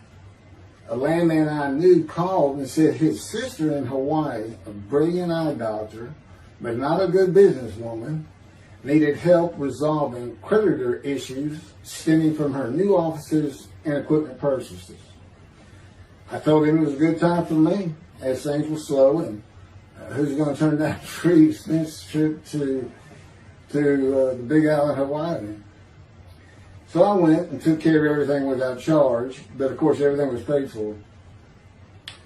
When I came back to live in Hawaii, at the urging of the doctor that I had helped, who did not like the look of an abrasion on my chest, and it had been there for years, I was examined by a friend of hers, and it was cancer. I don't remember what the doctor called it. He removed it in surgery with a 6-inch diameter circular cut, and it was not malignant. I could practice in just about any area of the law, and all I had to do was pass the Hawaii bar exam, one of the toughest in the nation. While studying for the bar, my body, all at once, in a moment, told me something bad was wrong with me. I had been running, swimming, riding my bike everywhere I went, letting Justin have the car, and had been feeling good and strong. In a moment's time, I was weak and sick while grocery shopping, and there was a pain in my belly and my abdomen. I did not know it, but a large tumor in my colon had burst through my colon, and I was bleeding internally. I did not go to a doctor, which I guess is my nature. That, and I did not have medical insurance. Anyone asking for help, asking anyone for help unless things were at a critical stage, such as a bullet wound, was something I couldn't do. There's all kinds of personality disorders. I thought surely it would pass, and decided to just give it time and bear up to the abdominal and belly pain. I continued studying and took the Hawaii bar on Oahu and Honolulu in the summer of 2001. I had lived in pain for so many years from my headache, and passing the bar was so important, I just kept going day by day. Pain was getting worse, and but I kept exercising. It's the only time I didn't focus on the pain. I had always been a fast healer, and I thought in any day it would just go away. I finally could no longer take it. Brooke, it turns out, was in Houston visiting with her mom, and I left Justin at our little, we called it the Little Green Shack. There wasn't much to it. We weren't there very often, really, except to sleep. And went to Houston to find a doctor for diagnosis, staying at my parents' townhome, which is where I'm at now. I had allowed my major medical insurance to lapse using premiums for child support when things had gotten lean. I just needed someone to tell me what was wrong. I would find a way to take care of whatever the diagnosis was. Early September, I was close to dying, lying on the floor of a dingy apartment of a friend who traveled for work. I could no longer get up to even try and get medical help. And I had not told anyone how bad it had become. Then the planes hit New York. Seeing how grief-stricken so many relatives were on the news, I began to think for the first time how awful my children would feel when they found out how and where I died all alone. So I asked my father, again, it's hard for me to ask people for things, for the money to pay for a colon examination that had been suggested by a doctor at one of those clinics you find in a strip mall, the only places I could afford. The doctor who performed the colonoscopy finally found what was making me so ill and unable to eat. A malignant tumor 6 to 8 inches long that had burst through my colon, and I was bleeding internally. You know, I come out of anesthesia, partial anesthesia, and he's holding this picture, and it's this great big purple blob, and he says, I couldn't get the scope past this. It's not a good way to wake up. To say it crushed me in my life is an understatement. The pain, the weight loss, inability to eat, all I could do was drink calorie drinks. Began about 4 months before the colon examination. That was 4 months of sheer pain. But as it turns out, I did pass the Hawaii bar exam. It was now early October 2001. The doctor told me, look, you don't have insurance. Go to Bentop Hospital. That's the hospital I went to when I got gunshot. I prefer gut shot. Sounds better. Yeah, man. And he gave me the pictures from the procedure showing what he could not get the scope past. Just shaking his head and saying, you should have come in much earlier. So I went to Bentop thinking I was here in 75, on October 5, dying. But I did survive, and here I am again on the first week of October 2001. I showed the pictures to the admitting nurse. Instead of them sending me to the waiting room, she just looked at me and she said, this is a public hospital. I mean, you can wait all day long to have a cold check. She looked at me and said, why did you wait so long? And how are you still alive? And I told her, I have no idea.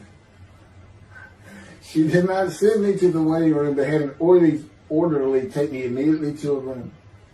There they hooked me up to a morphine machine where I could hit a button at a time interval I can no longer remember and receive a small dose. I do know I never missed one. I was very depressed, and my parents who waited in that line for admittance with me looked so sad and depressed. It was not one of my better days, though I finally had some pain relief. Day after day, I lay there waiting for the next test they would run.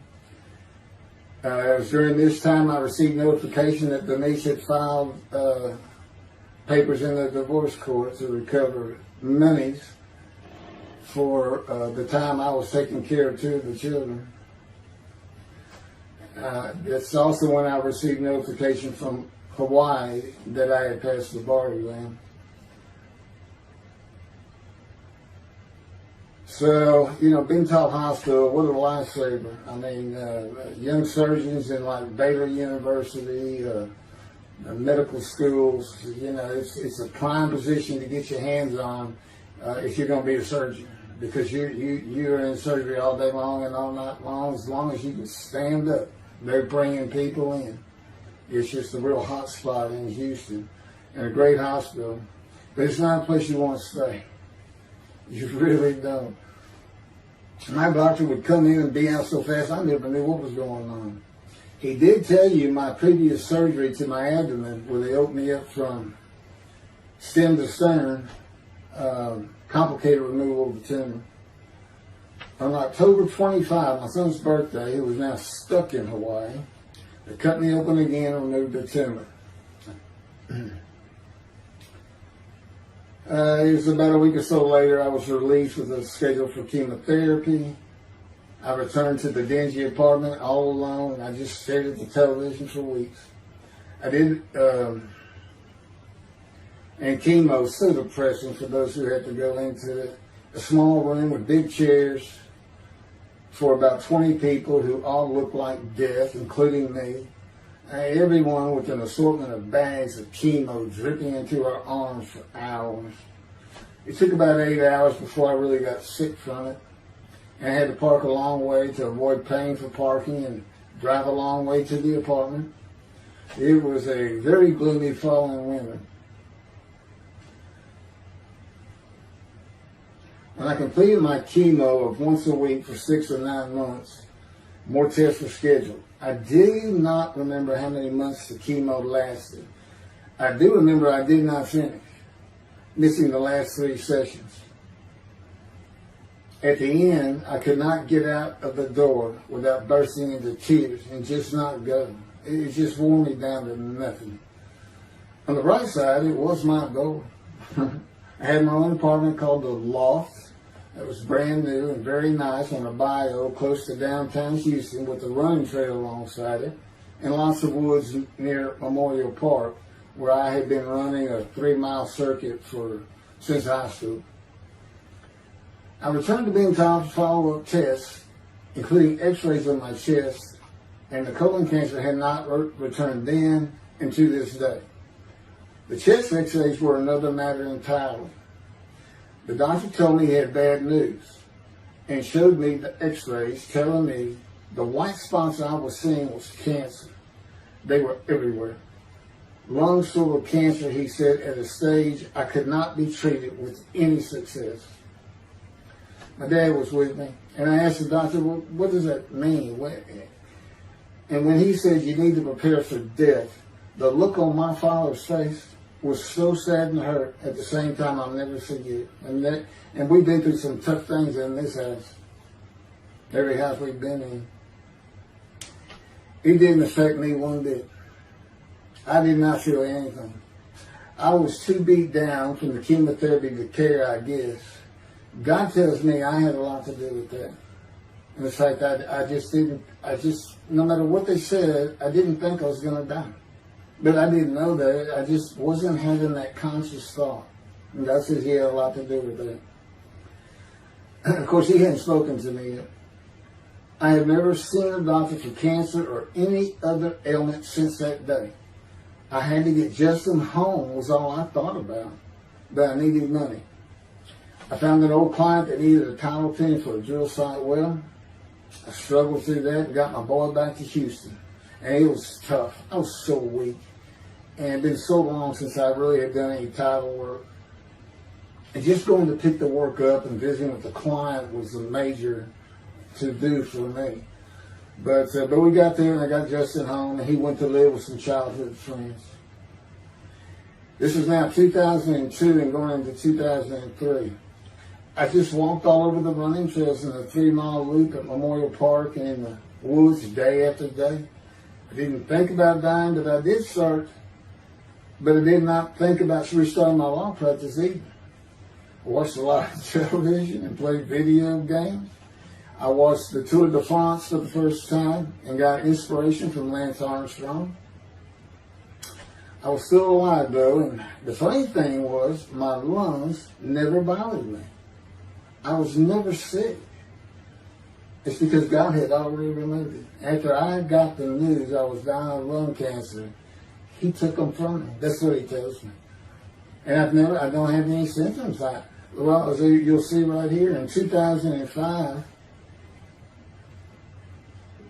I picked up some title work here and there and made an office out of my loft. I bought my first motorcycle, soft-tailed lowrider Harley Davidson. First time in many years I was happy. I love riding that bike. In 2006, I did some landman work for standard day wages and began dieting and running.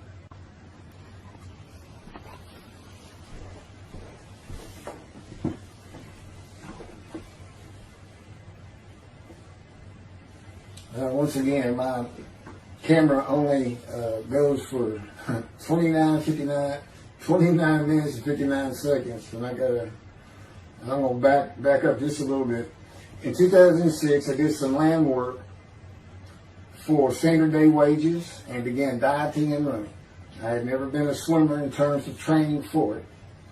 I love the water and swimming, but I never trained with laps of different paces and various distances. Mostly because I was so slow, because of my right arm. I was reaching an age, though, where endurance in my running was more important than speed. And so endurance swimming was too. In Hawaii, I had seen the athletes come to Kailua Kona, where we live and where the Ironman triathlon begins and ends. Matter of fact, my little green shack was just right on the route where they start. That was a fun week, and it was amazing watching the athletes train and prepare for the race. I would think to myself, a human being, the human body cannot do what they are doing. Yet they were, and they did. It's just amazing. I decided to learn how to swim more efficiently and how to train for distance and endurance. Get a regular and triathlon bike and enter some triathlons. I was still alive and finally a direction and purpose in my life. Training every day for long periods of time. It really helped with my headache, and I slept better. In 2007, I signed up for the March 30, 2008 Lone Star Half Iron Triathlon in Galveston, Texas, and the October 5, 2008 Longhorn Ironman 70.3 in Austin, Texas. You cover 70.3 miles, and you got to do it under 8 hours. And I did real well in the first one. As far as my time, it's 7 hours and a little bit, but I barely made it without disqualification in the one in Austin. And it was primarily because of the hills. It's this very hilly area in central Texas, I guess. But I did make it, and swore I'd never do another one. But I did it after the first one too. It's tough.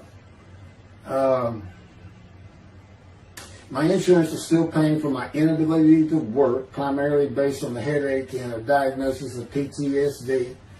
So I was not working, and I got real serious in training to swim the 1.2 miles in the ocean, and that would be in Galveston and in a lake in Austin, 56 miles on the bike, and a half marathon, 13.1 mile run.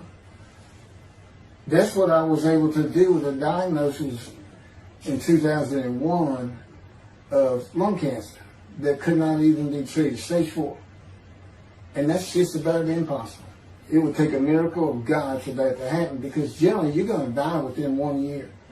They say if you get lucky with good medical treatment, you might make 5 years. But 1 year is standard, if you can make it that long. That's my proof that I offered myself to guilt for God. Because you can't, it's not something provable. All you can do is show the results of that offer. And again, guilt's an emotion. I got way too many videos and everything to get too detailed on it. But that is the proof. You know, I got the colon cancer 20 years ago when the planes hit New York. And it was 2000. Oh, that was 2001, right. Too many things go through my mind when I start thinking about those cancer years. But God, He removed it. He had something for me to do, but that's verse 10. God chose to crush him with the disease. And as I've mentioned, the reason He chose that is to show that I was blemished, defective, could not possibly be an offer for sacrifice, because He knew what the Gentiles were going to do. They were going to put an unblemished lamb in there and call the Jewish people's Bible their own, and use the laws of Leviticus, not unlike Mr. Toby the singer and his 6 million blemished ram sacrifice by Hitler, the righteous servant of God. That's how that seems to read. He's welcome to respond any way he wants to do that. But it's on the video, it's in the book, it's in quotes by him. It's from his midrash, from his site. And he said, share this with everybody. Everybody can take it and just share how great my knowledge is. Well, it's lacking in some areas. There's any question he's an intelligent man. But his reasoning capabilities, in my opinion, at least as to Isaiah 53, are severely wanting. I am that man. And God's going to give the Christians hell with it and with me. Just like I just heard this for the first time on the video. When all of a sudden he had me say that Jesus announced he wasn't the man of Isaiah 53 on the cross. When he said, Father, Father, Father, why are you forsaking me? Because he was about to die. In Isaiah 53, who he thought he was, and he's not, who he didn't fit the verses, but he thought he was supposed to be exposed to death.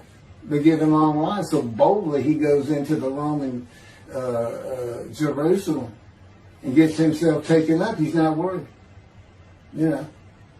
Delusional, yeah, maybe. But as far as I'm concerned, he's nothing but a story. He never existed. And the story starts with the Essenes of the Red Sea Scrolls and the teacher of righteousness. Real quick, I'll go over that. Here's the thing. Their founder is called the teacher of righteousness. Okay? They were great followers of Isaiah.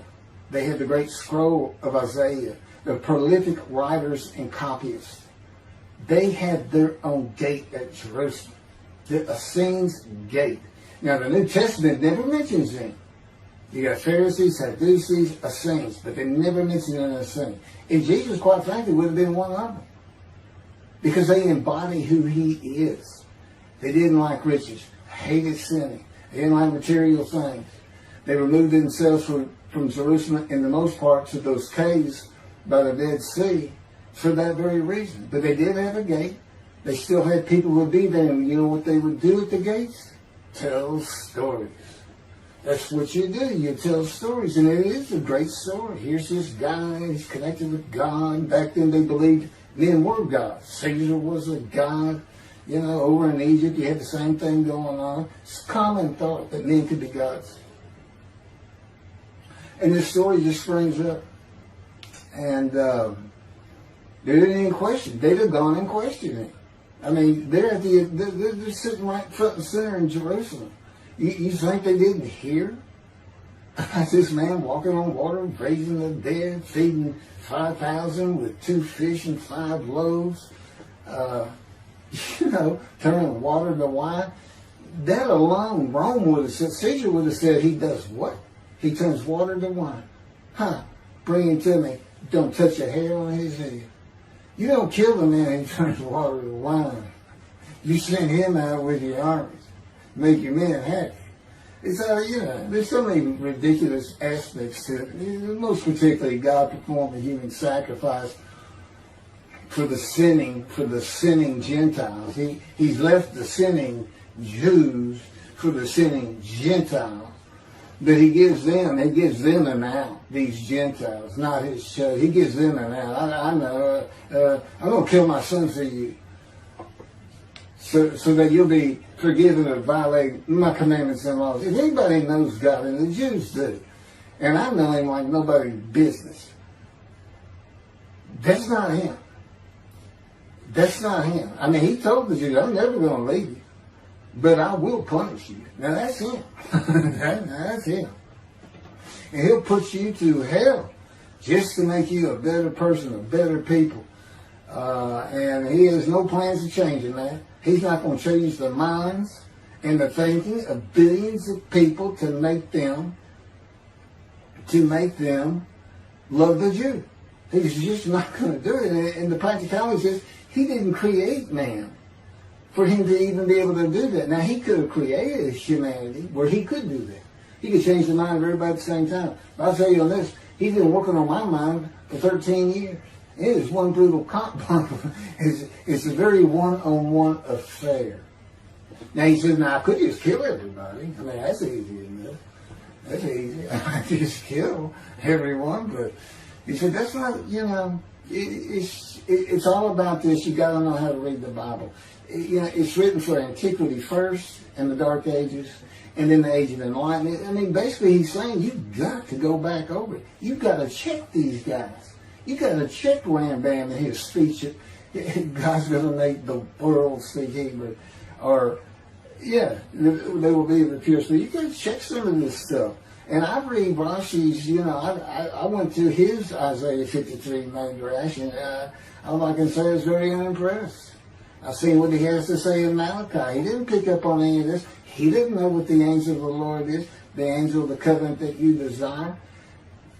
He doesn't know how Moses goes by a burning bush that's not consumed. The angel of the Lord is in there, and God speaks. I do. To me, it's just like, well, you just get some basic concepts, and all of a sudden, and quite frankly, it'll open up the scripture to the Jews. They can put the Talmud aside for a little while. But I will say this. God says, if you can study it, study it. There's all kinds of great things in it. Just be real careful about what you teach from it. And it's useful for heaven. If you like to talk about Talmud as a scholar with other Jews who may very well be in scroll of remembrance with you, you can meet up with them. You'll see them in the meeting places, have them over to your room. Y'all can watch the new earth being created and the new peoples of God chosen, and watch the evolution of the chosen people. And humanity, the same as this one. God says, why would I change it? Why would I change it? When I did it, it was perfect. And you can tell Mr. Singer that the evolution that he's talking about, where all of a sudden the world's going to love the Jews, been going on for over 3,000 years, and it hadn't even. And today, anti-Semitism's up, and David is here. It's not going to happen. Thank you very much. I will be doing. Was that 5 and 6? Yeah, that was 5 and 6. Now the book picks up at chapter 7. It's on a video when God first speaks to me. And it's very interesting. And we'll still be putting some videos out. But I've pretty much covered all the major material. Everything from Isaiah 53 and the day of the word. Lord, there's a few more things. And it's a better read than it is a video watch. But, for those who like to read. But it's covered very well in these videos. And now that I put in the personal part in, which is to show how I fit Isaiah 53, and you see the difference in my life. Now that's the life of suffering. That's a life of pain. That's the life of familiar with disease. They say, gee, well, he died on the cross. He was scourged. He was scourged, and this and that. Do you know how much he suffered in his life? I mean, he's not even in the conversation as a man of suffering. He's not in the conversation. Thousands and thousands and thousands of people died horrific deaths back then, and by crucifixion. It's not the only one. This is descriptive of a man and his life, so you can find him, identify him. And what did he do? He never suffered. He was never sick, ever, until the last day of his life. 30 years old, and he's got one day under his belt of pain and suffering. To me, you're not even in the conversation. I mean, that's nothing. That's not even suffering. That's just, you had a bad death, sorry. You got whipped first. You got whipped. One gospel says the scourging was an open-handed slap to the face. Now, the other three do say scourged. But then and then every movie you see, he's carrying that cross. He's all whooped up and bleeding, this and that. He carries the cross in one gospel only. In the other three, it's carried for him. And then he's on the cross, and what does he do? Father, Father, why have you forsaken me?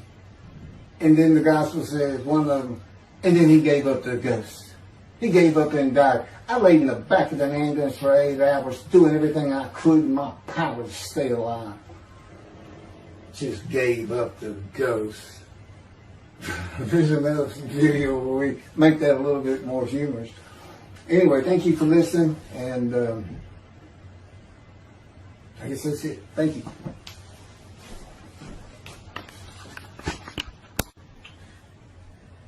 This is a video that leads into a brand new very distinct, not heard from before, commentary on Isaiah 53, which begins actually in Isaiah 52. It's comprised of 7 videos I have put together in the last month or so. And I'm just putting them all together with a lead-in video explaining these things and why it's so new, novel, and has such a different view of the scripture from that which Judaism teaches regarding a Messianic era when David comes, the descendant of David. They often refer to him as King Moshiach.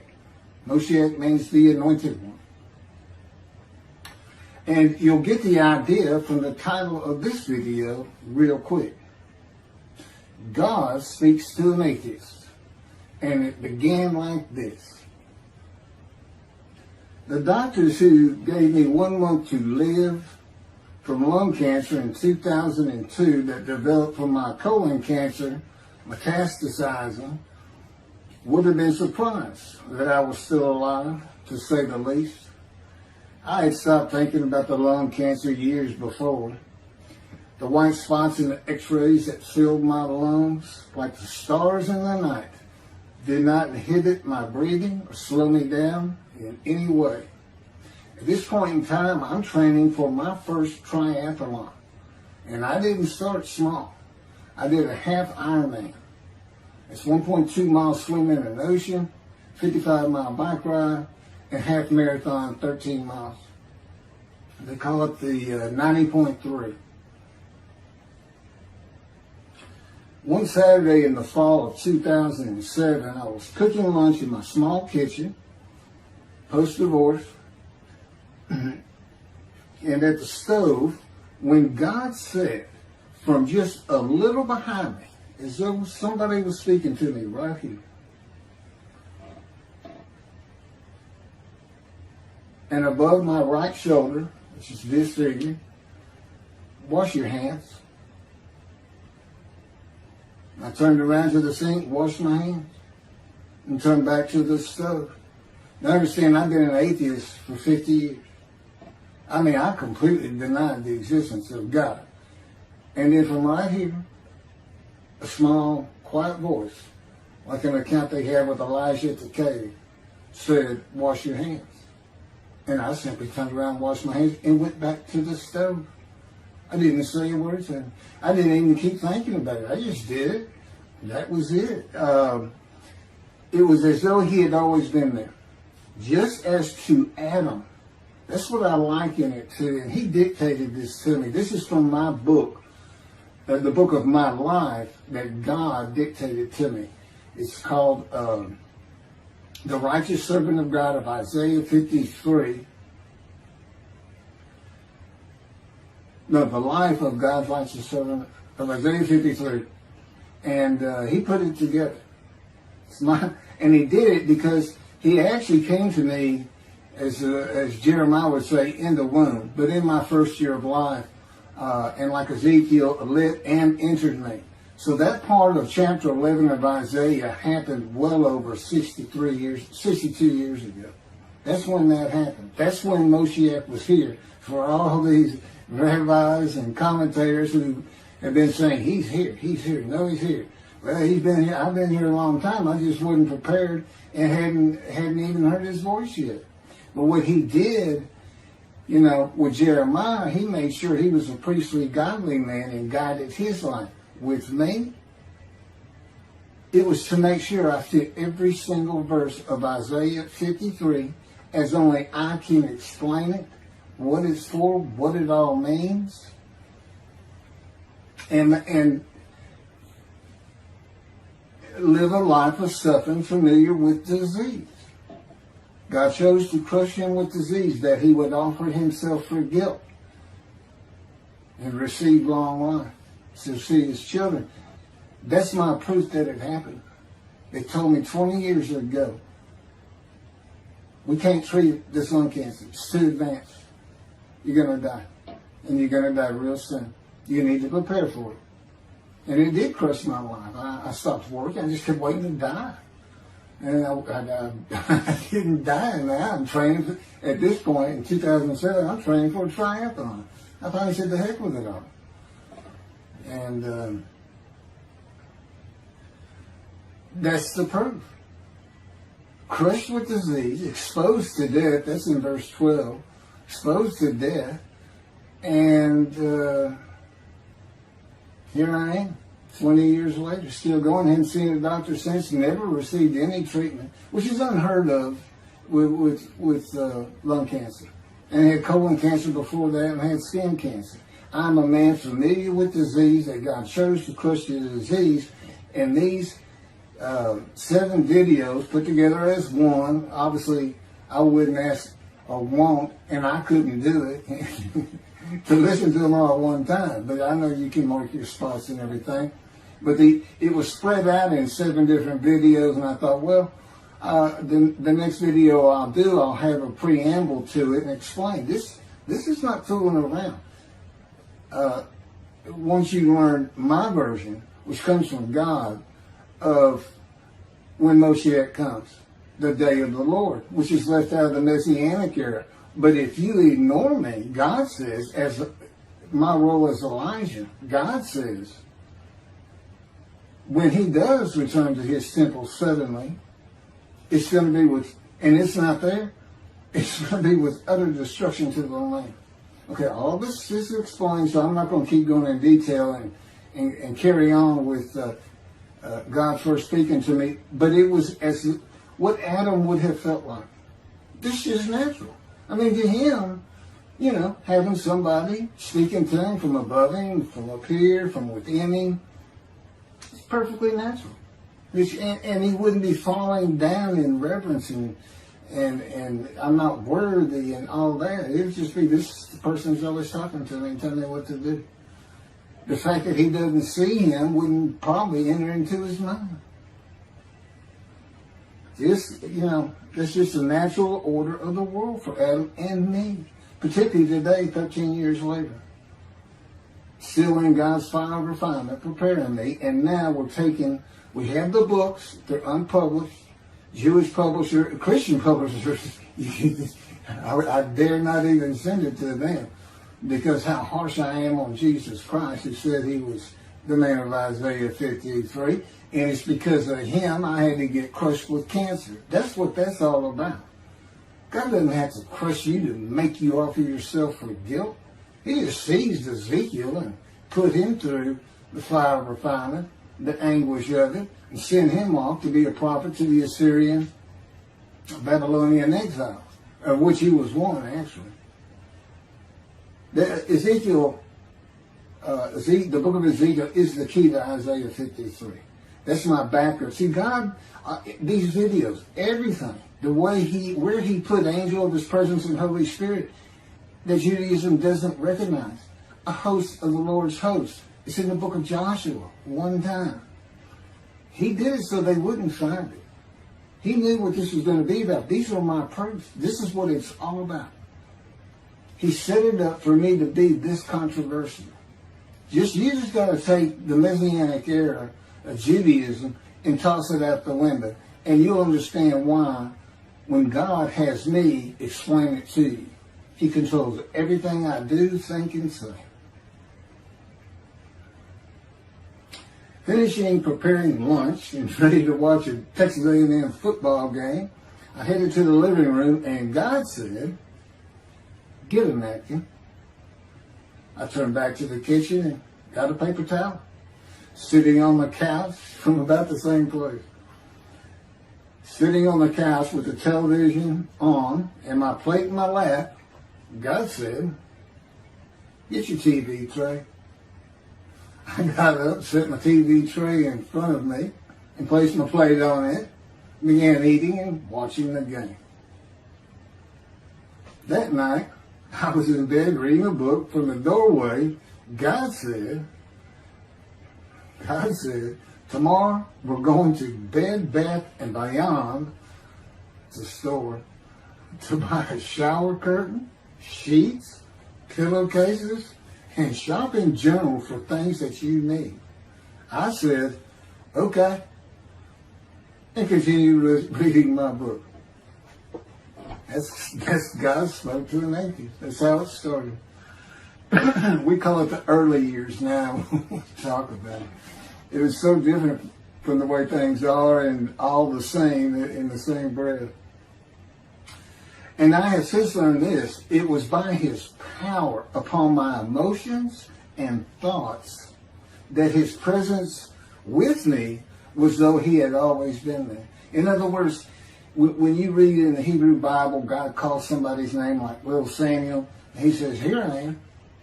Here I am.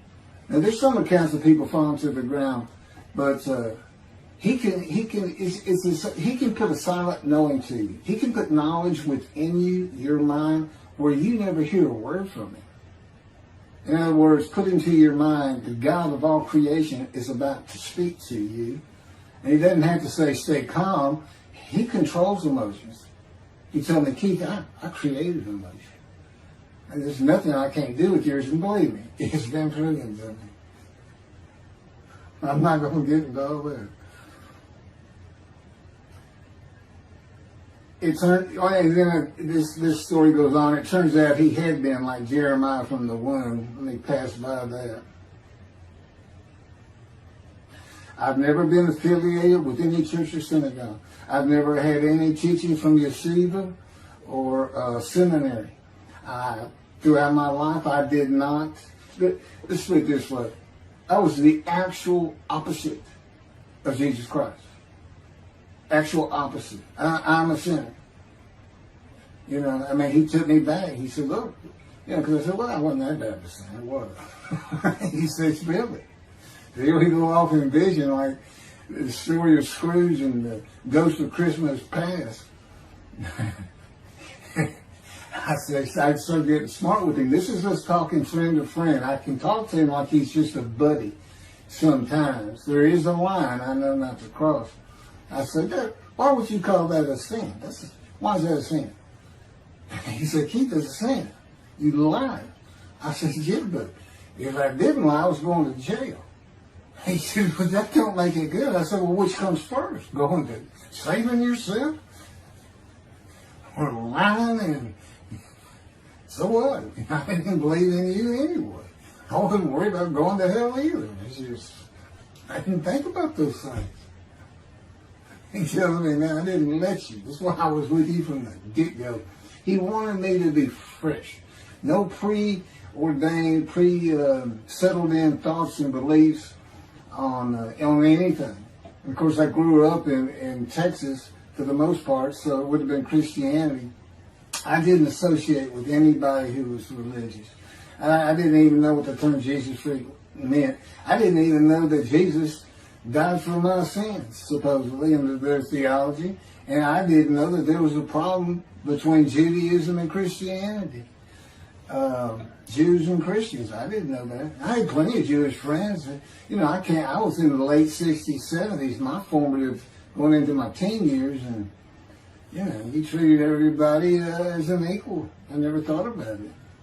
Including the African Americans, who in my day, we just said blacks. I guess that doesn't go anymore. But had great friends of all kinds. My best friend, I didn't even know he was Jewish until I saw him on Facebook 40 years later. But anyway, let me jump ahead. Okay, this is how God communicates with mankind. This is what the prophets are all about. It's not just Ezekiel, a spirit lit and entered into me. At that moment, God was speaking. And then he says, at that moment, a spirit entered into me, and then I could hear God's words. So he's saying, and that means God is in his spirits. And it's just imagine the presence of God is his mind, and it is composed of elements of the unseen realm that we can't understand, and spirit he created, and the angel of the Spirit, the Holy Spirit, he created. But that's completely different elements. His presence is different from God's presence. But they're like big clouds. And they can float together and be as one cloud. Okay, that cloud is what descends upon you. They are within me and without me. If you, this audience, was in a room with me, they would envelop you all around you. You'd be in the presence of God. The difference with me in that room is that that cloud engulfs me, flows through me. It's within and without me, as though there's no break because of my physical structure. My little spirit is a little cloud that also drifted in. That's what it is. And it happened with all the prophets. If they spoke God's words, he was talking to them. He was telling them, write this down. Write this down. All these 20 books or so, the books of the prophets. Ezekiel, write this down. You gotta set this up. Jeremiah, write this down. See, your time is coming. Well, that's the time in Malachi. It all comes together, and you'll find it in all these videos.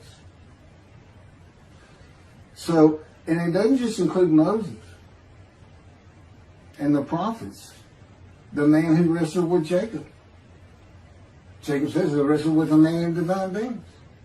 Well, you know, Judaism doesn't acknowledge the Holy Spirit as the person, which is beyond belief, because there's so many references that this is clearly a person, the angel of his presence. But it's just God going to a man saying, hey, wake up, I'm the God of this land. See this man over here sleeping? His name's Jacob. He's got his head on a rock. Go jump on him, start wrestling. Don't worry about it. I'm gonna orchestrate the whole thing. You'll be fine. And the guy would have said, here I am, let's go. That's how he does. That was in Judaism says the man in divine beings is an angel. No, he's not. That'd be like saying I'm an angel, and you wouldn't want to say that. Well, you wouldn't want to say it to me before he came to me, because that made me mad. But I had a hell of a temper, just like Moses did, and like Ezekiel did. And God knows how to knock it out of you to where you smile and laugh a lot, because I never used to.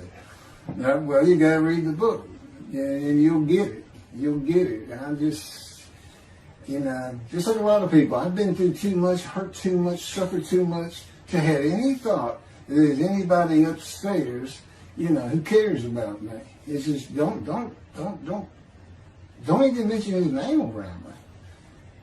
We're either gonna fight or I'm leaving for it, and you'll never see me again. Don't do that, because it just makes me angry. All that's gone, by the way. Lots of stories on that. Oh, and the Spirit speaks. He's got his own personality. He's angelic.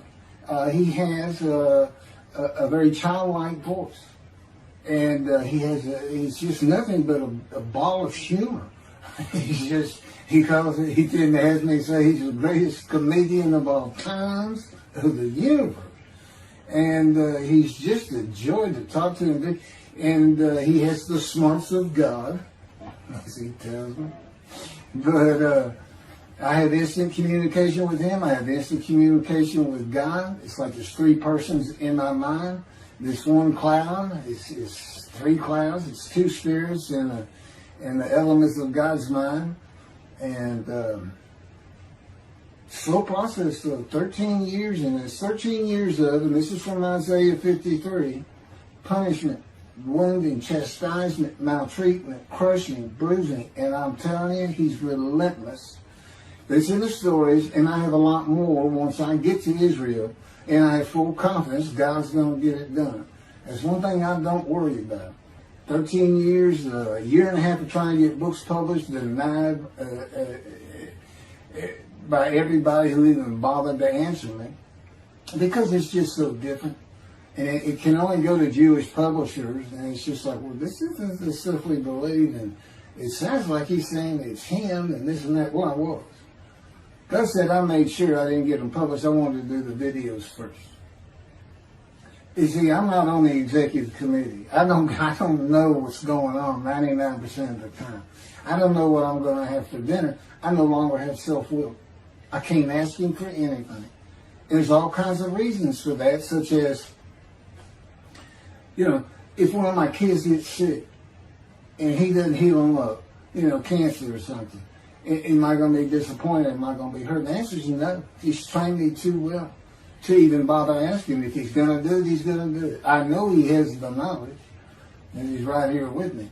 So, it's a long, detailed process. I know things from his perspective. This is another reason the Messianic era is not going to happen. And it comes out in these films. But the Holy Spirit, the angel of his presence, we're friends. God says, I can't be friends with human beings. I said, well, we're friendly with each other. He said, yes, that's right. I said, I Googled this, and technically you are my friend. He said, well, I know, but I just don't acknowledge you. I said, why? He said, because I'm God. That's the way I am. I get to do whatever I want. Now, he's just messing with me. It's just like having a friend. Of course, it's a true statement. He can do whatever he wants. But he's pretty stately and regal. But, again, we live together. I've lived with him for 13 years now. And it's never going to end until I die. I wouldn't even know what to do. He said, if I let you, you're going to fall down dead. You're not supposed to be alive. I keep you alive. He said, I took that cancer from you, but I just put it back in if you do something that makes me want to leave. I said, well, what am I going to do? No self-will. To an extent, no self-thought. And I told him, I'm not even a human being anymore. He said, well, what are you? I said, I don't know. I'm a man and divine being, but I'm not a human. I don't have self-will. That's what distinguishes the human being from the animal. He said, but I'm being the human for you. I'm providing your self-will. So you do, in a way, have it. So you're still a human being. I said, well, I'm dead. He said, why are you dead? I said, because it's like my brain's not connected to my spirit anymore. It's like you're sending all the information in. And that's about heaven. I haven't lived the existence in heaven as to my thoughts, because in heaven you won't have a mind. The heaven for the Jewish people only, I might add. You won't have a mind. God's got to provide it for you. He's got to be you for you as a completely new and different creature. It's still you. It's a very amazing story on how that does. And I'm taught all these things and literally experience them, not only in the real, but in visions. I've had more visions than, you count every single vision in the Hebrew Bible and the New Testament. I've had easily double that. And I'm a walking visual. God's communication, and this actually shows up in the story of Moses. He won't let me tell right now. But he puts images in your mind. Instead of saying a sentence, you get something in your mind, a picture. Anyway, I call it visuals. And you can be wide awake for those. And I can be in vision wide awake. Okay, so we finished our shopping. Shower curtains and everything. And God said, let's go to the bookstore and get you a Tanakh. To which I replied, well, what's a Tanakh? I didn't Hebrew Bible, okay.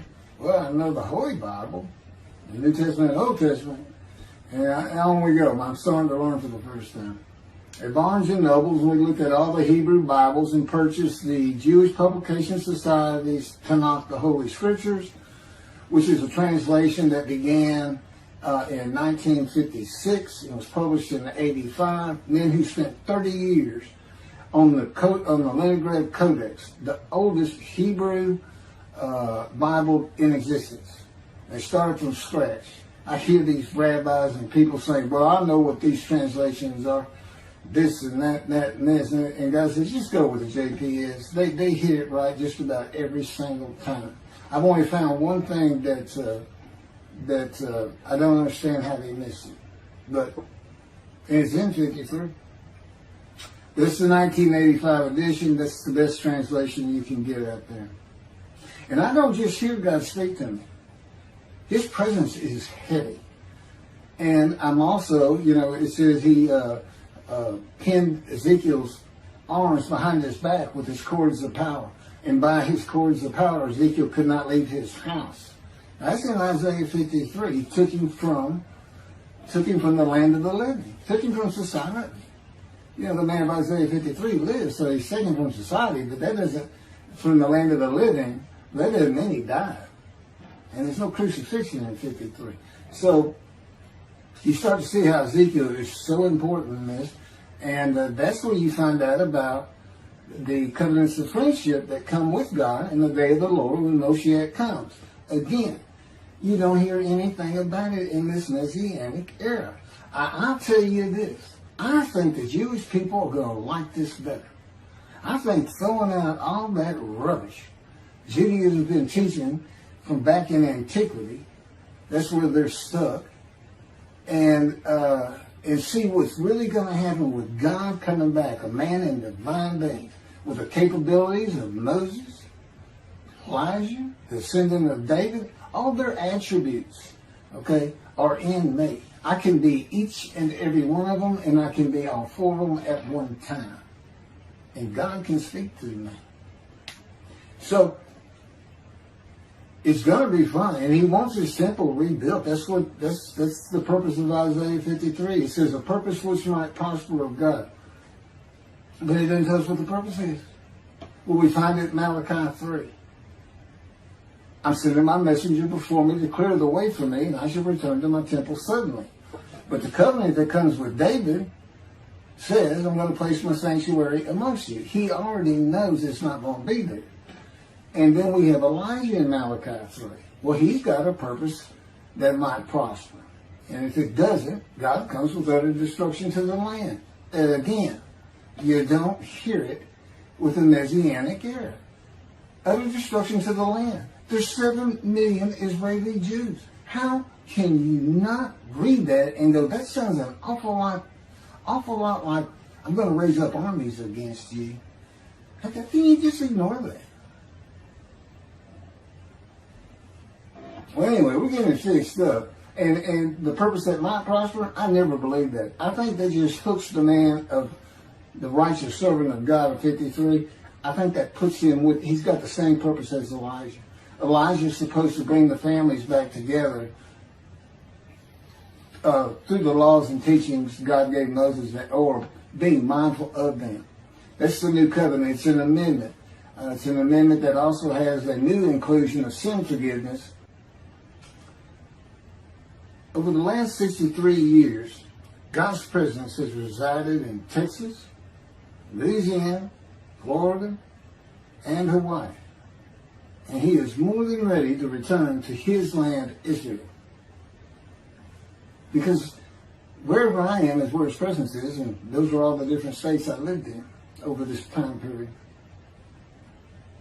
Wherever I go. As a matter of fact, if you see me in Israel down at the old city or down at Tel Aviv, you can turn to your friend and say, hey, I know where God is. I said, really? I thought he left. Some people say he died. I said, no, you see that guy over there? He's all around that guy. And some say inside too. That's what it's going to be like. God says, when we get to Israel, we're never leaving again. I said, I wanted to see Great Britain. He said, it's like, did you just ask for something? I was like, oh. Yeah, that's good. I hope I fry if I hit the border and cross over. I hope I just burn up, burst in a combustible flame. But anyway, that's where he wants to be. And I'm assured he's going to get there. This purpose that might prosper, again, I think it just shows the purpose of the righteous servant and a purpose of Elijah. Because he knew I was going to be teaching. There's only, in the day of the Lord, as you would imagine, he wants to have all the prophecies fulfilled, be done with the prophecies. And there's only a handful, 4 men to come that we've never seen. The descendant of David, prophet like Moses, Elijah, and of course the righteous servant. We only have one description. Even the sages knew you got to have a description of the descendant of David. It's Isaiah 53. They called him in the Babylonian Talmud the leper scholar. You'll see me referencing it on just about every video. In other words, I'm saying, look, it's not Jesus, it's not the people Israel is taught today. it's this guy from the Talmud that just hadn't come yet. You just didn't know, didn't have a man that fit the description. Well, you do now. And two covenants. The friendship covenant, which is actually in two parts, Ezekiel 34 and Ezekiel 37. One part of which is, I'm going to put my sanctuary amongst my people. And the other part, interesting enough, has to do with the land blooming again, which is Jeremiah 31. See, a time is coming, the land will bloom again. See, a time is coming, the cities, after desolation of many years, 2,000 plus actually, will be restored and Jerusalem rebuilt. And the Jews shall never be defeated again. Okay, now we just talked about utter destruction likened to armies being raised. But here it is in this friendship covenant, in this, Jerusalem being rebuilt. If that's done, then you'll never be defeated again. So, you look at it and go, well, there's kind of a problem between those two. And what I think it means is he's going to get the temple built now that Jerusalem's been rebuilt and he's come. That this might prosper because, it kind of gets you. So what is the purpose of God might prosper? Who thought you could do everything? And he said, well, in a large part, my people got to listen to you. They got, especially the rabbis, they never listen to my prophets. They're all full of themselves. Think they know everything. Well, he starts getting angry. And see, that's not good for me. Because all of a sudden he wants to make me better, which means suffering. You got to keep him away from those movies. I'll tell the Spirit, say something funny. You're a funny guy around here. We talk friend to friend too. Well, anyway, I'm going to let you. There's a lot more, but this story's in my book. Hopefully, after spending time and understanding who I am, that this is here. It's happening. I don't care what the rabbis think or say. Look, I'm a prophet of God. I'm a man in divine things. If I say something contrary to what they think and say and believe, they're wrong automatically. It's a given because God is the one telling me all these things. It's His book.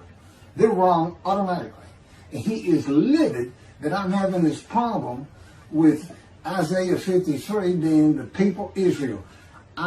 Well, it's in the videos, but you ought to see the arguments they really put back before that for Isaiah 53:10 and other verses. Rabbi Tovia Singer out of Judaism, he went Christian. The Christians went to the laws of Leviticus, animal sacrificial laws, and said Jesus is the unblemished lamb. That's why, and they're using, Leviticus where you could offer a lamb and for unintentional sins, but nevertheless, they turned it into he was a human sacrifice, which he says himself. He says, God no longer wants bulls and goats for sin. He's prepares my body for sacrifice. He's human sacrifice, and God made the sacrifice to Gentiles so they didn't have to obey His commandments and laws. From an atheist who comes in with no religious background, I read that and I look up face to face with God wherever He is at the moment, and I say, you got to be kidding me. People believe this? He said about 2 billion right now. So I'm not going to bother trying to tell you how many there's been in 2,000 years. God made a human sacrifice to me so I can go to heaven and I can go kill somebody if I want to. I can go rough, I can go beat my wife and my kids. I accept Jesus again. God was teaching me the New Testament, and this guy at one of these mega churches came up to me and says, if you do accept Jesus Christ, you're not just forgiven of all sins that you have committed. You're forgiven of every sin you're going to do in the future. I said, really? He said, yes, really. He said, Jesus knows you're going to do it, and He already forgave you. I said, what? Okay. So, if you're a Christian, you can just sin all the time, because Jesus knew you were going to do it. I hadn't actually heard that taught, but that's the effect. Okay. This year in Jerusalem. Enjoy the books. Don't try to listen the videos. Don't try to watch them all at one time. But what I did is I put them together for you in the order they should be. And I just thought it'd be easier. And we're kind of coming to the end of our videotaping for a little while, it seems like. Again, I'm not on the executive committee with God and His Spirit. I never really know what we're going to do next. And the books are at keithmccarty.wordpress.com. You can find that on my YouTube channel.